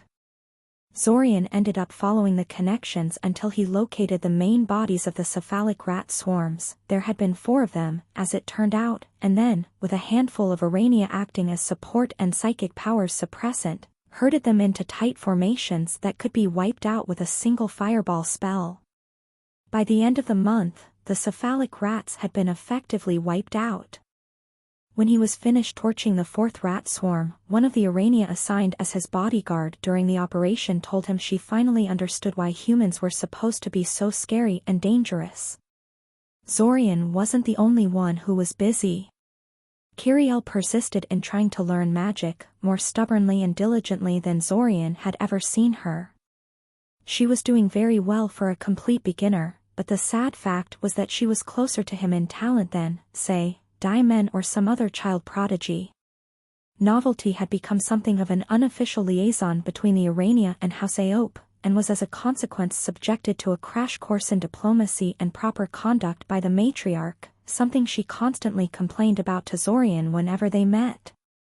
Tinami, for her part, was much more interested in her lessons with Zorian once she found out some details about what being psychic means, and appeared to be working on some kind of personal project that consumed most of her free time.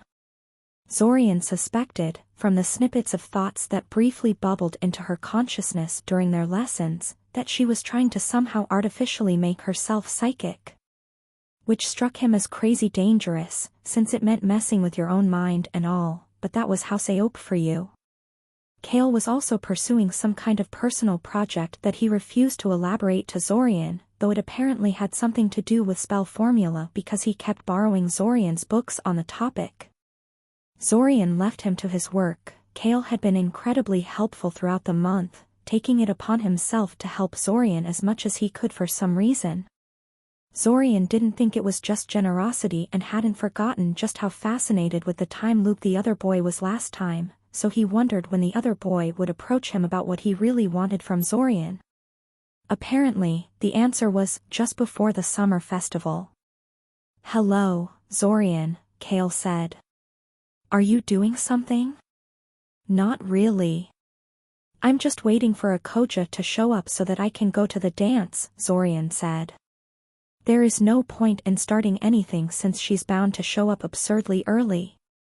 "What is it?" Akoja. He still wasn't sure why he had asked her to be his date for the evening. Probably because she gave every indication she wanted him to and he didn't want to make her sad for no reason. Not that she had actually come out and said it, though. Hell, she even chickened out on the meeting she had arranged with him and made it look like she wanted some school advice instead of, well, whatever it was she had really wanted to talk about. Hopefully she would be a little less pushy this time around and the evening wouldn't end in as big of a catastrophe as it had the last time they went out for the evening. "I have a gift and a request," Kale said. Zorian mentally translated it as a bribe and a demand. "First, I have been thinking about your stories of previous restarts and couldn't help but notice the presence of a powerful lich on the side of the invaders. Those are very hard to deal with, especially with classical magics." "But not with soul magic," surmised Zorian. "Well, sort of. It's not easy even with soul magic, but there are some tricks you could pull on a lich if you knew how to mess with souls. The thing you need to remember is that a lich's soul is automatically pulled back into their phylactery when their physical form is destroyed. This is because destroying their body severs the link between their soul and their body, obviously, since there is no body to speak of anymore. Still, if you could sever the link between the soul and the body, something that is a lot easier to do with creatures whose soul is artificially connected to the body through magic, then their souls would immediately be wrenched back to their phylactery, even if their body is technically intact. They'd be effectively banished, Zorian concluded. It wouldn't kill them, but the process of possessing a new body is not that fast for a lich. They need a whole day at the minimum, and that's assuming they already have a new body ready to go. Banishing the lich back to its phylactery is as good as killing it, at least for your needs. "You're telling me you can teach me a spell to do that?" asked Zorian excitedly. "Well no," said Kale, promptly popping Zorian's bubble. "And it would be of dubious value even if I could. The spell requires you to touch the target." Zorian winced. "Yeah, "I don't see myself getting within touching range of the lich." "So I got you this, instead," Kale said, handing him a small silver disc, reminiscent of a particularly large silver coin. Closer scrutiny, however, quickly made it clear it was some kind of a spell tool, being covered in spell formula instead of typical imagery common to currency. "I don't have to touch the lich." Zorian realized after thinking about the coin for a few moments. "I just have to make sure the coin touches him." "Yes," Kale said. "I noticed your fighting style seems to be based around items, so I've imbued the spell into that disc. It should work, but I make no guarantees, so use it at your own risk. I tried to make it as small and non-threatening as possible, but there is no way to be sure the lich will let it touch him," Zorian finished for him. "Trying to keep a strange item thrown by your enemy from touching you is common sense. I don't suppose that hitting the target's shields is sufficient, is it?" "I'm afraid not." "Yeah, "That's what I was afraid of." "Thanks anyway." "What about your request?" "Well, the truth is I want a favor in exchange for helping you. I know you're almost certainly going to make further use of me in future restarts, and I have no problems with it, except I want to get something out of it too. I'm not sure what I can do for you that won't be rendered hollow by the restart, but okay," shrugged Zorian. "What is your wish, oh great Kale?" "I want the same thing you're already doing, to use the time loop to improve my skills," said Kale. In case of magics that require shaping skills and the like, this is clearly next to impossible without being brought into the time loop, but there is a magical discipline that is far less dependent on shaping skills. One that I happen to be quite good in. Alchemy, said Zorian. Exactly. Now, practicing alchemy on my level involves a lot of experimentation, testing the effects of your brews, improving them and designing original concoctions. These things take a lot of funds and a lot of time, but once you have a recipe for a potion, you want me to help you design finished potion recipes and then give you the result in subsequent restarts, thus allowing you to refine your recipes further and then take those results and dash. Exactly. Kale said. And then, when the time loop ends, you're going to give me the fruits of this labor and I will have saved myself months, possibly years of my work. It will require you to delve more deeply into the intricacies of alchemy than you did currently, but I don't see that as being a big problem for you. You're clearly going to need it if you intend to rely on items so much. As it turned out, Kale had spent most of the month running various experiments and promptly brought him a notebook with the results. There was a lot of text there, but Kale explained he only really needed him to memorize the last 2 pages, which listed which avenues of research were dead ends and outlined a partially finished recipe for some kind of anti-fever potion. Kale explained that giving him those results in the following restarts wouldn't just help Kale improve his craft, but would also allow Zorian to convince the other boy he was really a time traveler far faster than would otherwise be possible. And would also make Kale more willing to help, sooner. Wink, wink, nudge, nudge, do you get it yet? Not seeing the harm, Zorian spent the rest of the wait memorizing the results and then leafing through the rest of Kale's research notebook. It wasn't every day that a mage got to scrutinize another mage's research methodology, after all, and Zorian could use some pointers for the future. Zorian, your girlfriend is here. Kiriel called, trying to sound teasing but just ending up mocking and annoying in the process. Coming, said Zorian, closing the notebook and going out to greet Akoja, who was trying not to look too awkward in front of Amaya and Kiriel. And failing miserably, as she seemed completely at a loss how to deal with his sister's light-hearted teasing and Amaya's advice on what to do if Zorian got too grabby during the evening. Kick him in the crotch seemed to be the gist of it. After a few minutes, he decided to have mercy on her and drag her away from those two so they could be on their way. It was time to get this show on the road. Break. The evening had been going splendidly. Akoja was still rather frustrating, but with the date not being a mission from Ilsa this time around, she wasn't nearly as insistent on dragging him along to pointless introductions and the like, and instead settled for criticizing him every 5 minutes and in general being far too self-conscious and high-strung for what was ostensibly a casual dance. As for the invaders, they were doing incredibly poorly. Zorian kept monitoring the situation through the telepathic relays he had left with the Arania, and it was obvious that the whole invasion had unraveled at the seams. While the city didn't believe the invasion was of the scale described by the Arania and vastly understaffed their response forces, though as far as Zorian understood the city's reaction was considered a huge overreaction by a large portion of the leadership, they were prepared to respond to some kind of invasion, and the attackers were a mere shell of their usual strength, due to the lack of forward bases and a whole lot of assassinated leadership. There was no initial bombardment because the artillery mages had been ambushed before they could do their thing. The academy had opted to change their warding scheme so the attackers couldn't just teleport wherever they wanted to go, and their invasion routes were being actively contested by defending forces that continually swelled as the city realized the scope of the invasion and drew on all the combat assets available to it.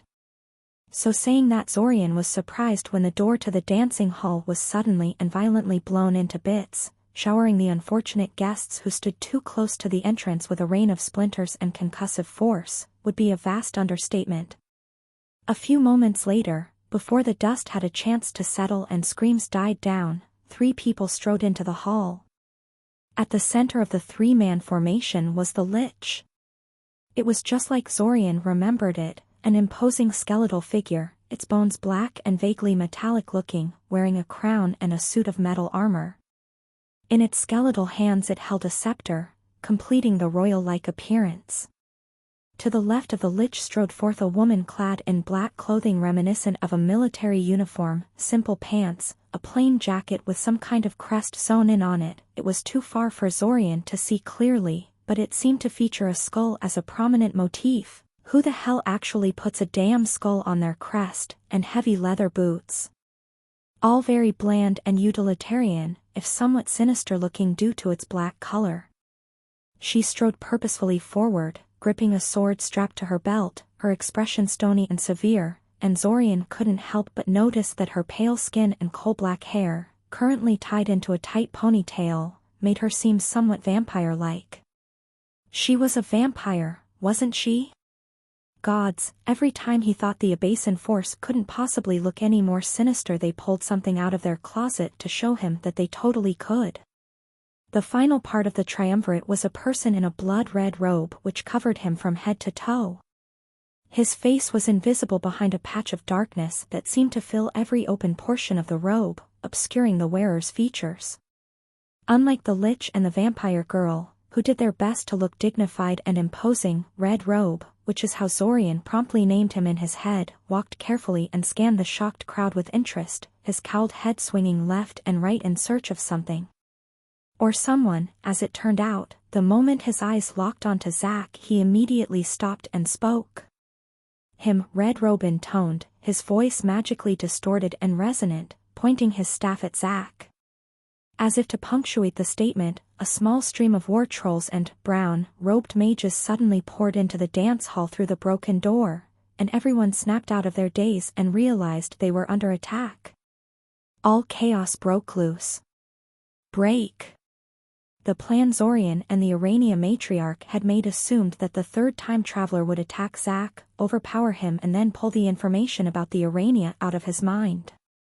Zorian was not sure about a lot of these steps, but a big one was the idea that Zack could lose against the third time traveler so easily. For all his flaws, the other time traveler seemed to be a capable combatant.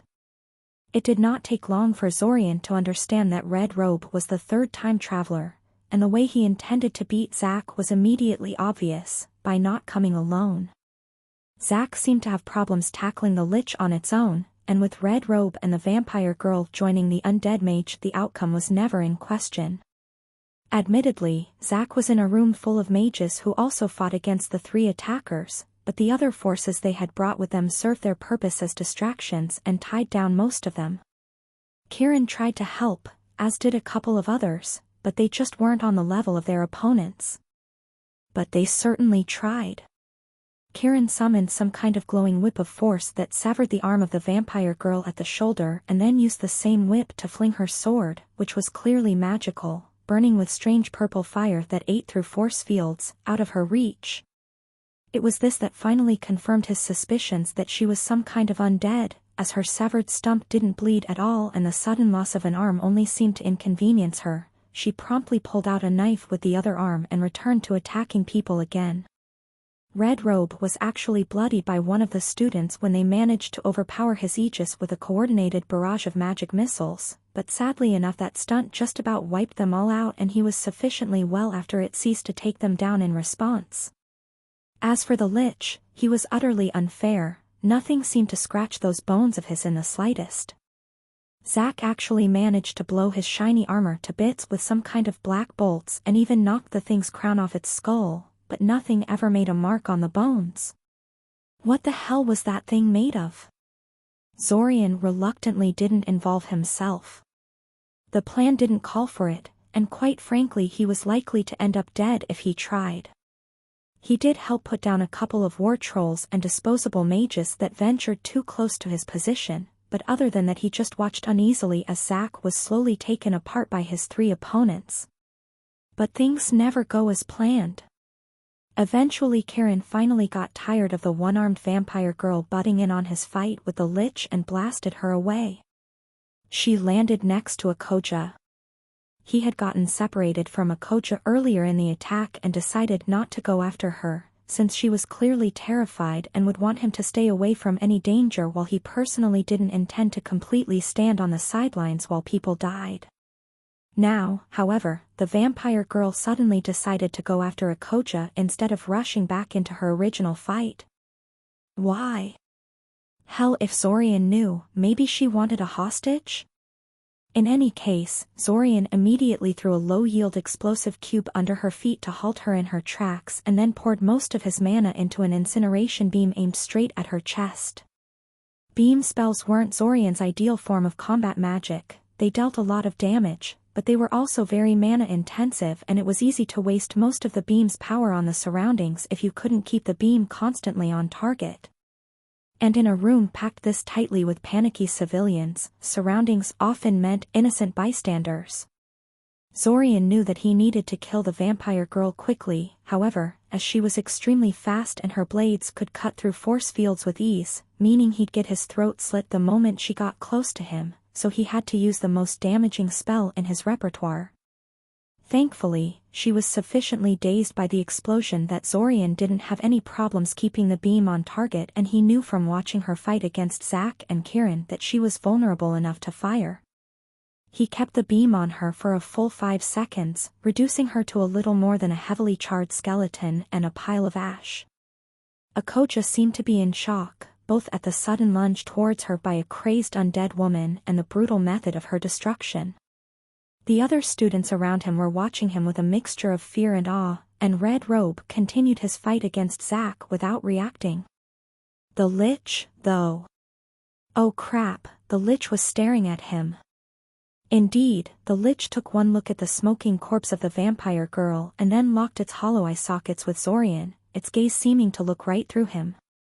Kieran used the moment of distraction to launch another one of those glowing whip things that severed the arm of the vampire girl like it was paper, but instead of moving out of the way, the Lich simply snatched the whip out of the air with one of its skeletal hands, its finger bones closing around the thread of severing light with no ill effects that Zorian could see, and pulled. Kieran let the whip dissipate almost immediately, but not enough to maintain balance. The Lich promptly fired an angry red beam of jagged light and drew a line between Kieran and Zack. They both went down in a spray of blood. "Watch it!" Red Robe yelled. "That could have killed him. I told you I need him alive." "I grow tired of this," the Lich responded. "He is alive enough for your purposes, and this way he'll struggle less. And you should watch your tone, little whelp. You're not in charge here and I could kill you whenever I want without anyone batting an eye.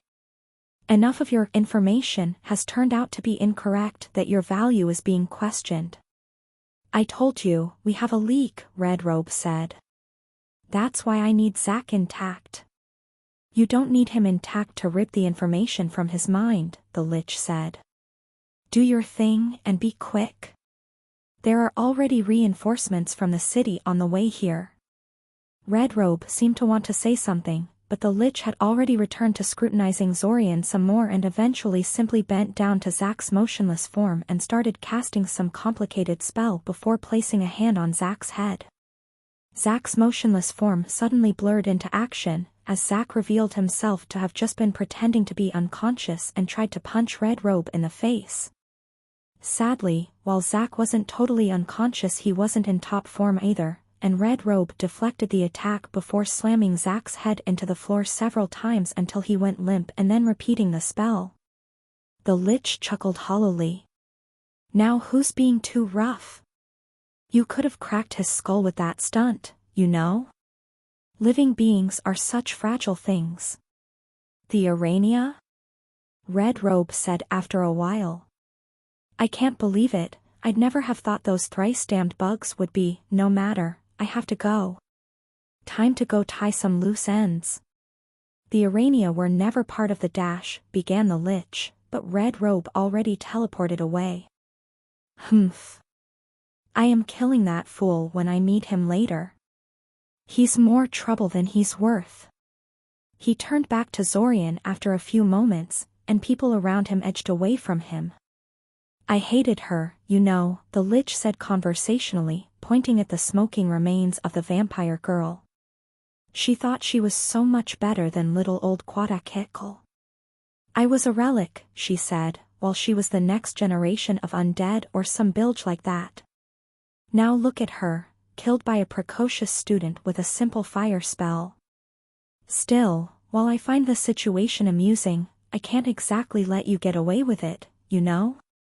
She was kind of important, much as it rankles me, and I can't just go back home and say, remember that Zoltan house heir you told me to take care of? I kind of lost her. The head of house will at the very least want your head for this, if not your soul. Crap, crap, crap. So he ended up killing some kind of house heir now? On the other hand, it was nice to have confirmation that the lich was Quatakikl. Quatakikl was male, wasn't he? He could stop referring to the lich as an it now. Now if only he could get out of this with his soul intact. I don't suppose you would accept a bribe to pretend you couldn't catch me? Asked Zorian with as much calm as he could muster, taking out the silver disc Kale gave him and flinging it towards the lich. Thankfully, amazingly, the lich reacted just as Zorian expected him to. He extended his hand and snatched the coin out of the air. Zorian had figured the lich would do that instead of knocking it aside with a shield or something, as he seemed to consider himself invulnerable, not an unwarranted assumption considering those weird bones of his. In any case, the moment the lich's skeletal hand closed around the silver disc he froze in place for a moment before collapsing to the floor like a puppet with its strings cut. What? One of the students behind him asked. What happened? What the hell did you do to him? Zorian ignored him. Instead he rushed towards Kieran and Zack and started examining their injuries. A few seconds later he was pulled away by a girl who looked a few years older than him and who claimed to be a trained medical professional, so he let her do her thing. Instead he pulled a telepathic relay out of his pocket and closed his eyes in order to contact the Arania and see what was happening on their front. Break. It had started so well. The red-robed intruder, presumably the third time traveler, walked blithely into the trap, his confidence buoyed by the familiar layout of Iranian defenses near the entrance, as well as several victories against the sentries that the matriarch had purposely sacrificed in order to lull the enemy into a false sense of security. The moment he was near the center of the room, the floor turned to liquid and he sank into it before it froze solid again. The Arania and the human mercenaries the matriarch had hired for the evening attacked immediately, dousing the area in sedatives and disabling spells. But something was wrong. The sedatives didn't seem to have any effect on the robed man and many spells also failed to have any effect. Even stricken immobile, the man somehow managed to defend himself effectively, exploiting any openings to fire off strange purple beams that slew anyone they hit instantly. They were slow to cast and only targeted single opponents, so their losses were light, but it was still frustrating. Finally, one of the purple beams hit one of the human mercenaries and his companions lost their nerve, responding with a barrage of glowing lances that tore straight through the robed man's shield and impacted his chest. For a moment, the matriarch was afraid that they had killed the man, making all her preparations and plotting meaningless, but the reality turned out to be far worse than that.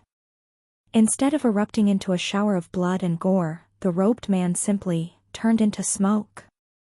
The opponent they had been fighting hadn't been the third time traveler in person. It had been merely an ectoplasmic shell infused with some of his skill and magic.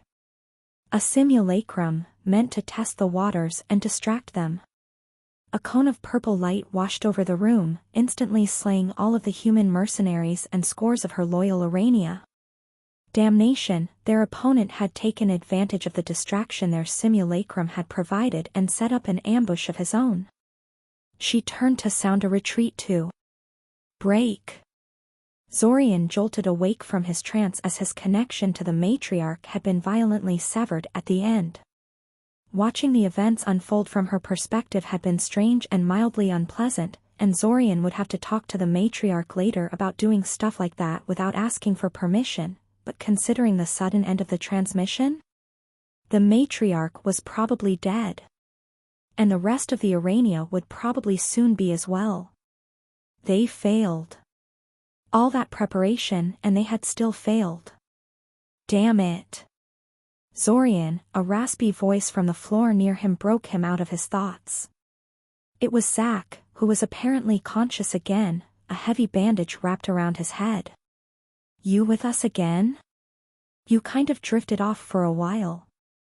Yeah. Zorian breathed out. I'm fine. They say you killed the Lich, Zack said, pointing weakly towards a pile of black bones some distance away from them. A couple of braver students were clustered around the fallen body of the Lich, whispering and pointing. How the hell did you manage to do that? I severed the connection between his soul and his physical vessel, thereby causing it to snap back into his phylactery. He's not really dead, just banished. Oh, Zack said. Still, that's... I never managed to do anything even close to that. How is it that you knew how to do that? You. I need to go, said Zorian, rising to his feet. Hey, wait. Zack said, trying to rise up before wincing in pain and giving up on that idea. You can't just ignore me and go, Zorian. Zorian ignored Zack, as well as Akocha's questions about where he was going. He just continued towards the exit, mentally plotting the path to the nearest sewer entrance. Nobody moved to stop him. Zorian, you ass. I swear I'm going to punch you in the face the next time I see you. Zack shouted behind him. Sorry, Zack, Zorian whispered to himself. But this takes precedence. Break.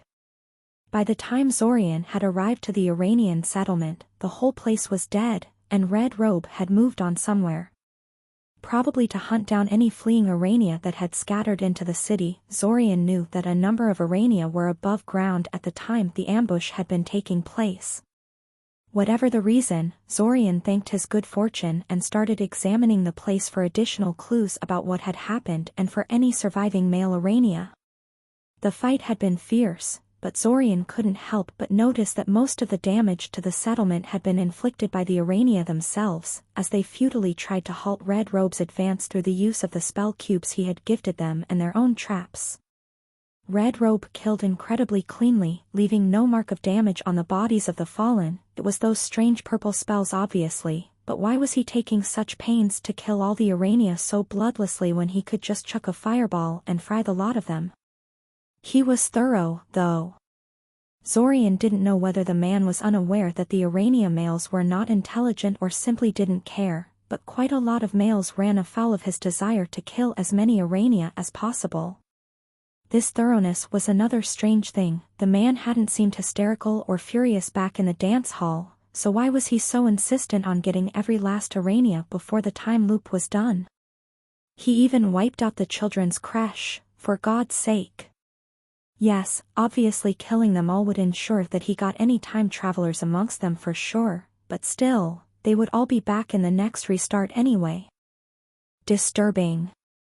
Even though the emotional impact of seeing an entire settlement butchered down to the last child was blunted somewhat by their obvious non-human anatomy, Zorian was still sickened and disturbed by the cold-hearted brutality of the third time traveler. Well, maybe the matriarch's message from beyond the grave would provide some answers. With the help of his divination compass and his mind sense, he slowly tracked down the surviving males one by one and extracted the pieces of the message they held. There were two parts of the message, Zorian soon realized. The first was a simple narration, a voice message left to him by the matriarch explaining her actions. The second was a detailed map of Sioria's underworld, with several locations marked as important. Both messages were incomplete, due to the thoroughness with which Red Robes hunted down the Irania, and the matriarch seemed to prioritize the map as more important, since several males had redundant copies of some of the sections of the map. As the time loop inexorably inched towards its end, Zorian took stock of what he had managed to piece together. Missing, mean things went awry. I know you think I had it coming by rushing into this, but... Missing, simple, the time loop is degrading. I can't tell how long it will be before. Missing, can leave at any time. Thus, stopping him was... Missing, can only ever be one winner in this game. I am truly missing, hope it won't be necessary, but just in case I put in a map too. Missing, whole other continent. I didn't think it was possible, even with the help of missing. That was it. The map was also full of holes, although Zorian noted he still currently had what was an incredibly accurate map of Sayoria's underworld by commercially available standards. Before he could really consider the message at length, the loop ended and everything went dark. Break. Zorian's eyes abruptly shot open as a sharp pain erupted from his stomach. His whole body convulsed, buckling against the object that fell on him, and suddenly he was wide awake, not a trace of drowsiness in his mind. Good dash. Kiriel began, only to get cut off as Zorian immediately shot upright into a sitting position, sweeping Kiriel into a crushing hug. The suddenness of the motion shocked Kiriel into a few seconds of silence as Zorian took several deep breaths to calm himself down. What's wrong? Kiriel asked, wriggling inside his grip but not really trying to break free of his hold. Zorian promptly let her go and tried to think of a good answer. He failed to think of any. And nothing, he exhaled. It's just a nightmare. I'm sorry for worrying you. And it really was a nightmare. All their manipulation and preparations, all his combat practice, all the tricks he had thought of, and they still lost. They lost miserably. The Arania, they had been hunted down like stray dogs and massacred. Why? What could the third time traveler hope to accomplish with such pointless brutality?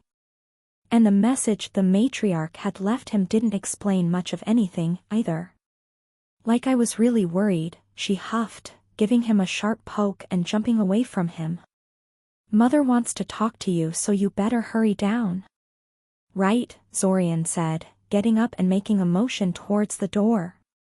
Predictably, Kiriel sped away to occupy the bathroom, and Zorian immediately locked the door to his room once she was gone and started pacing around like a caged tiger. He needed to warn the Arania, and he needed to warn them as soon as possible. He wasn't going to bring Kiriel with him this time, and the moment the train disembarked in Sayoria he was, no. That was too slow. Far too slow. Considering Red Robe's actions in the previous restart, and the fact that he knew they were time travelers now, Zorian wouldn't put it past him to butcher them all at the start of the restart this time. The Arania needed to be warned right now, not by the end of the day. He would have to teleport directly to Sayoria. He mentally apologized to his mother and Kiriel, since they were going to have a fit when they realized he had gone missing from his locked room, and started casting. He couldn't teleport straight to the Aranian settlement. The Aranias had actually warded most of their settlement against teleportation, and in any case the Arania lived deep underground. Teleporting underground was a bad idea, between the sheer amount of rock in the way and the magical interference created by heightened levels of ambient mana, which only got worse on a mana well like Sayoria. There was a good chance he'd end up killing himself. As much of in a hurry as Zorian was, killing himself in a teleportation accident was even worse than being late, and he had no mana to waste either. Teleporting to Sayoria's teleport beacon was going to be hard enough on its own for a mage of his meager capabilities in the field. Teleportation had a reputation of being dangerous among most mages. This was because, at its core, the classical teleportation spell wasn't a pure dimensionalism spell, it had a substantial divination component that divined the exact coordinates of the location the caster was trying to reach, and if the caster set up the divination wrong, well, all sorts of weird and unpleasant things could happen. Then there was the fact that some people really didn't like people teleporting into their home and territory and set up wards that didn't just cause teleportation to fail, but to fail catastrophically. Such wards were illegal, but used by a certain type of people anyway. Other than that, though, teleportation was a fairly safe and convenient method of transportation. So long as your destination wasn't behind wards. Or underground. Or somewhere you've never set foot in. Yeah. Whatever, the point was that it could get him to Cyoria in mere moments. Cyoria thankfully had a teleport beacon in the city that funneled travelers into a central location and simultaneously made teleportation easier, and less mana-intensive, for the mage doing the teleporting. That meant that Zorian wasn't going to spend most of his mana on the teleport, which was a very good thing. His world shifted unpleasantly. He still wasn't good enough with the spell to produce a smooth transition like Ilsa could manage, and suddenly he was at Cyoria's teleport redirection point. He promptly ran into the city proper and went about preparing himself.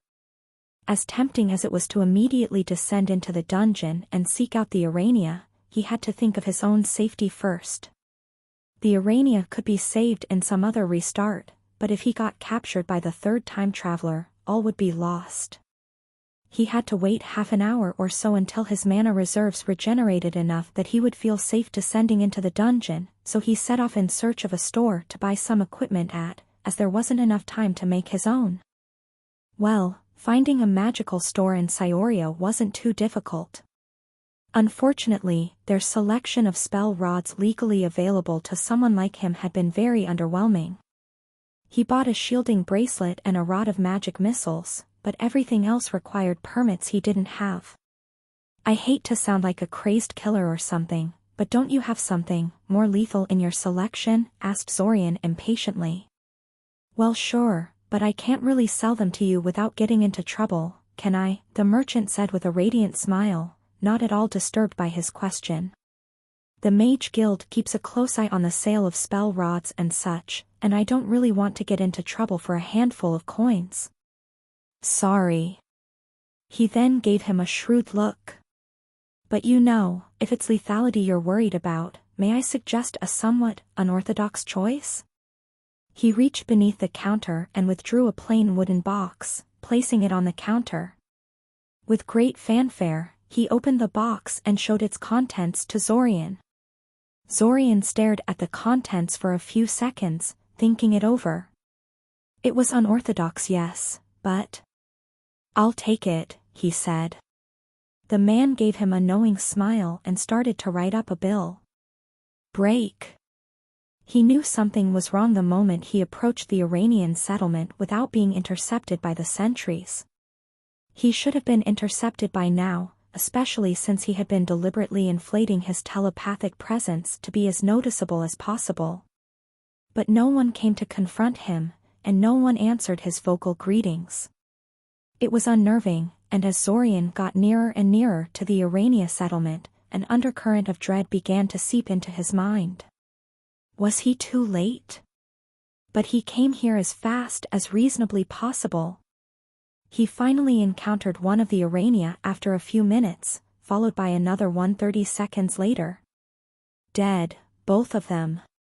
There was no sign of physical damage Zorian could see either on the dead Arania or the environment, and he could detect no magical residue to indicate heavy spell work. It looked eerily like the aftermath of Red Robe's attack in the previous restart. He promptly stopped to cast 3 different protective spells on himself, non-detection to stop simple divination, invisibility to hide from sight, and a spell to increase his natural spell resistance. He didn't know what those purple spells were, but they looked like direct effect spells rather than simple projection attacks, so spell resistance should work against them. Finally, he took out a cheap scarf he had bought back on the surface for this very purpose and wrapped it around his head to hide his identity. He was currently invisible, yes, but that was going to get disrupted the moment he cast a spell, and it wasn't something to rely on. Then he proceeded more carefully into the settlement proper. It was a graveyard.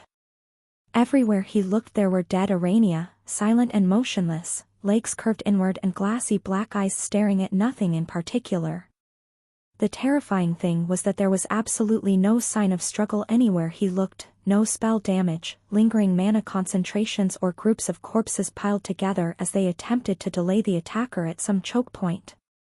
In fact, most of the Arania seemed to have simply dropped dead in the middle of some mundane activity, such as feeding on a rat corpse or making some kind of sculpture out of webbing. After 30 minutes of trying to piece together what happened, Zorian was tempted to conclude that the third time traveler enacted some kind of wide-scale area of effect ritual that duplicated the effect of those purple beams of his and killed every Urania in the settlement in a single moment, before they even realized what was happening. The problem was not every Urania had died. Some of the males had survived whatever spell wiped out all of the females and roughly half of the males. And them being simply outside of the settlement when the spell took effect didn't sound relevant, since the forward guards he passed earlier on the way to the settlement had also been dead and they were pretty far from the settlement proper. After capturing several males and delving into their minds, he was starting to notice something. All of the males he captured felt familiar to him. He had delved into their minds before, in the previous restart when he was retrieving the matriarch's message from them. No. It couldn't be. The Urania weren't time travelers, so why would?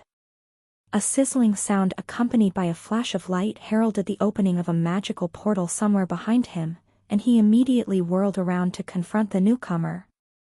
Hopefully it would be Zack and... Of course it was the third time traveler. For 2 whole seconds, the two mages stood in silence, staring at each other in surprise. The third time traveler was in the exact same getup he had used in the previous restart, a blood-red cloak that covered every inch of his body and wreathed in some kind of protective spell that left his face as an empty, featureless patch of darkness beneath the hood. Zorian was technically invisible and the other mage shouldn't be able to see him, but he knew from the way the other mage was looking straight at him that the spell was not having any effect on the other mage. The moment was broken when the red robe whipped out a spell rod in a fast, practiced motion and fired a swarm of 5 magic missiles at Zorian. Caught off guard, Zorian could do little except soak the hit with his shielding bracelet. Thankfully the shield held, but he knew he wasn't going to win any fights with a guy that bested Zack. He managed to set off a disintegration spell at the floor of the cave between them, throwing clouds of dust into the air and allowing him to disengage from battle. He ran. Break. He didn't get far. You are shielding yourself from divinations, Red Robe said in his distorted voice. Good. At least you're smarter than that fool Zack.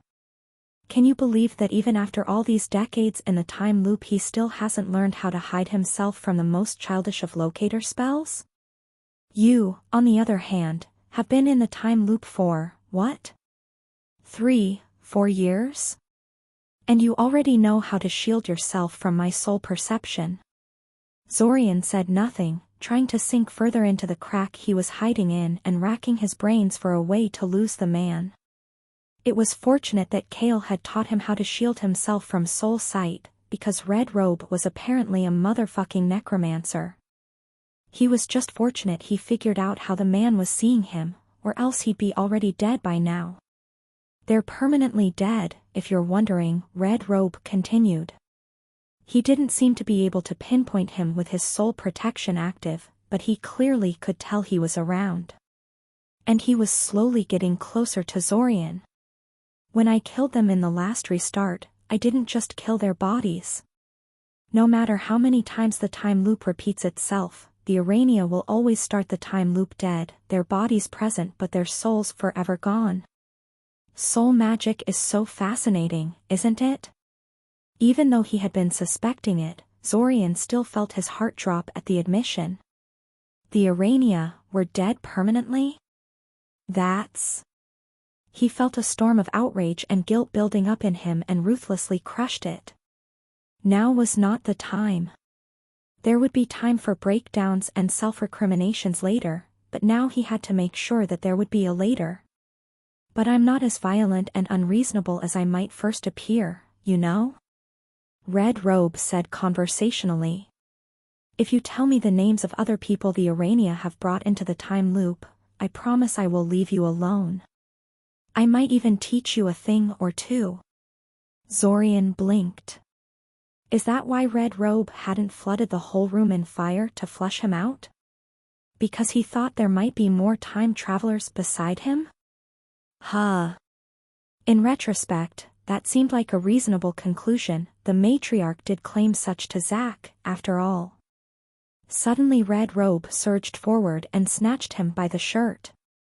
Before Zorian could do much, the other mage slammed him into the rough wall of the Arania cavern several times, causing Zorian to see spots and hover on the edge of unconsciousness. He tried to break free, but he was never particularly gifted in the physical areas, and Red Robe's strength was utterly superhuman and completely out of proportion with his size and build. How many others have the Arania brought into the time loop? Red Robe asked menacingly, dropping all pretenses of politeness and friendliness. Someone else might have been tempted to try and lie, but Zorian knew it was best to stay quiet. A statement could be divined for hidden meanings and veracity. You could not divine the meaning of silence. "Oh fine, have it your way," Red Robe said with a dramatic sigh. "I guess I'll just have to rip it out of your mind like I did with Zack. Regardless of what those arrogant bugs told you, the Arania aren't the only ones capable of mind magic." Zorian felt the other mage trying to connect with his mind, but he immediately realized the attempt was incredibly crude and simplistic. Zorian was better and he knew it. Not willing to let this mistake on the part of his opponent go to waste, he promptly clamped down on the connection and blew Red Robe's telepathic attack to bits before counter-invading his mind. Knowing he had no experience with subtle attacks, he simply proceeded to blast the Red Robe's mind with an undirected telepathic scream. Red Robe flinched back and tried to terminate the connection. When that failed, he reached for his spell rod, but Zorian caused his hand to spasm and it promptly slipped between his fingers and clattered to the floor of the cave. After several seconds Zorian realized that, while the other mage was no match for him when it came to telepathic combat, he wasn't defenseless either. He couldn't overpower Red Robe mentally, and the moment his concentration dropped the other mage was going to sever the connection and beat him to a pulp in the physical world. He tried to commandeer the Red Robe's limb to release its grip on him so he could flee, but the hand remained resolutely wrapped around his neck. "Well, fine then." Zorian reached to his belt and retrieved the revolver he had bought from the merchant, emptying the entire wheel into Red Robe at point-blank range. He lost concentration as the gun fired, the bang surprising him with its volume, but as the first two bullets impacted Red Robe's chest he immediately released Zorian in favor of erecting a hasty shield around himself. The last 4 bullets splashed uselessly against the plane of force the other mage had managed to raise in front of him, but the damage was already done, as the first 2 bullets had already struck true, tearing through whatever protections the other mage had on his robe and drawing blood. Zorian took advantage of the aftermath to flee, hoping that Red Robe's fresh wounds would inhibit his pursuits. The lack of footsteps following him told him he was correct. A disintegration beam narrowly missing his head also told him that his opponent wasn't out of the fight yet. "You shot me," the Red Robe's voice yelled hysterically behind him. "What kind of mage uses a gun?" Zorian didn't grace this with a response and instead opted to keep running. The idea of simply activating his bombs, the only item he bothered to make before coming down here, and killing himself was tempting, but he realized that would be a horrible idea. His opponent was a necromancer, suicide wasn't going to protect him from Red Robe, not in any way that mattered. It wasn't like the time loop was going to reset itself when he died, it only did that for Zack. No, he had to find a way to kill himself in such a way that Red Robe could not recover his body afterwards. After racking his brains for a second, he accessed the map of the underworld the matriarch had left for him and searched for something there. That tunnel led to a long vertical shaft that ended in a giant underground lake marked as dangerous. That probably meant there was something living there, ready to eat anyone who ventured into the waters. His body would likely be eaten long before Red Robe could recover it. He sped off towards his destination. He narrowly avoided the next 2 spells, Red Robe's constantly on his toes, not nearly as crippled by his wounds as he should have been. He shot him in the chest, for God's sake. Twice. What the hell did he do to himself to get that kind of resilience? Some kind of forbidden ritual, maybe? Redrobe seemed to finally lose patience with him and flooded the entire corridor in a vortex of crackling blue lightning that immediately caused Zorian's muscles to lock up and washed all his thoughts in a sea of pain.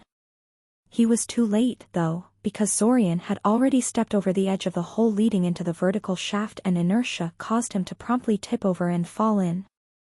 Zorian tumbled through the air, for some reason thinking it was funny he was doing his damnedest to kill himself while the third time traveler was trying to stop him. He had the presence of mind to activate the explosives in his pocket just before he hit the surface of the water, and his world ended in light and pain.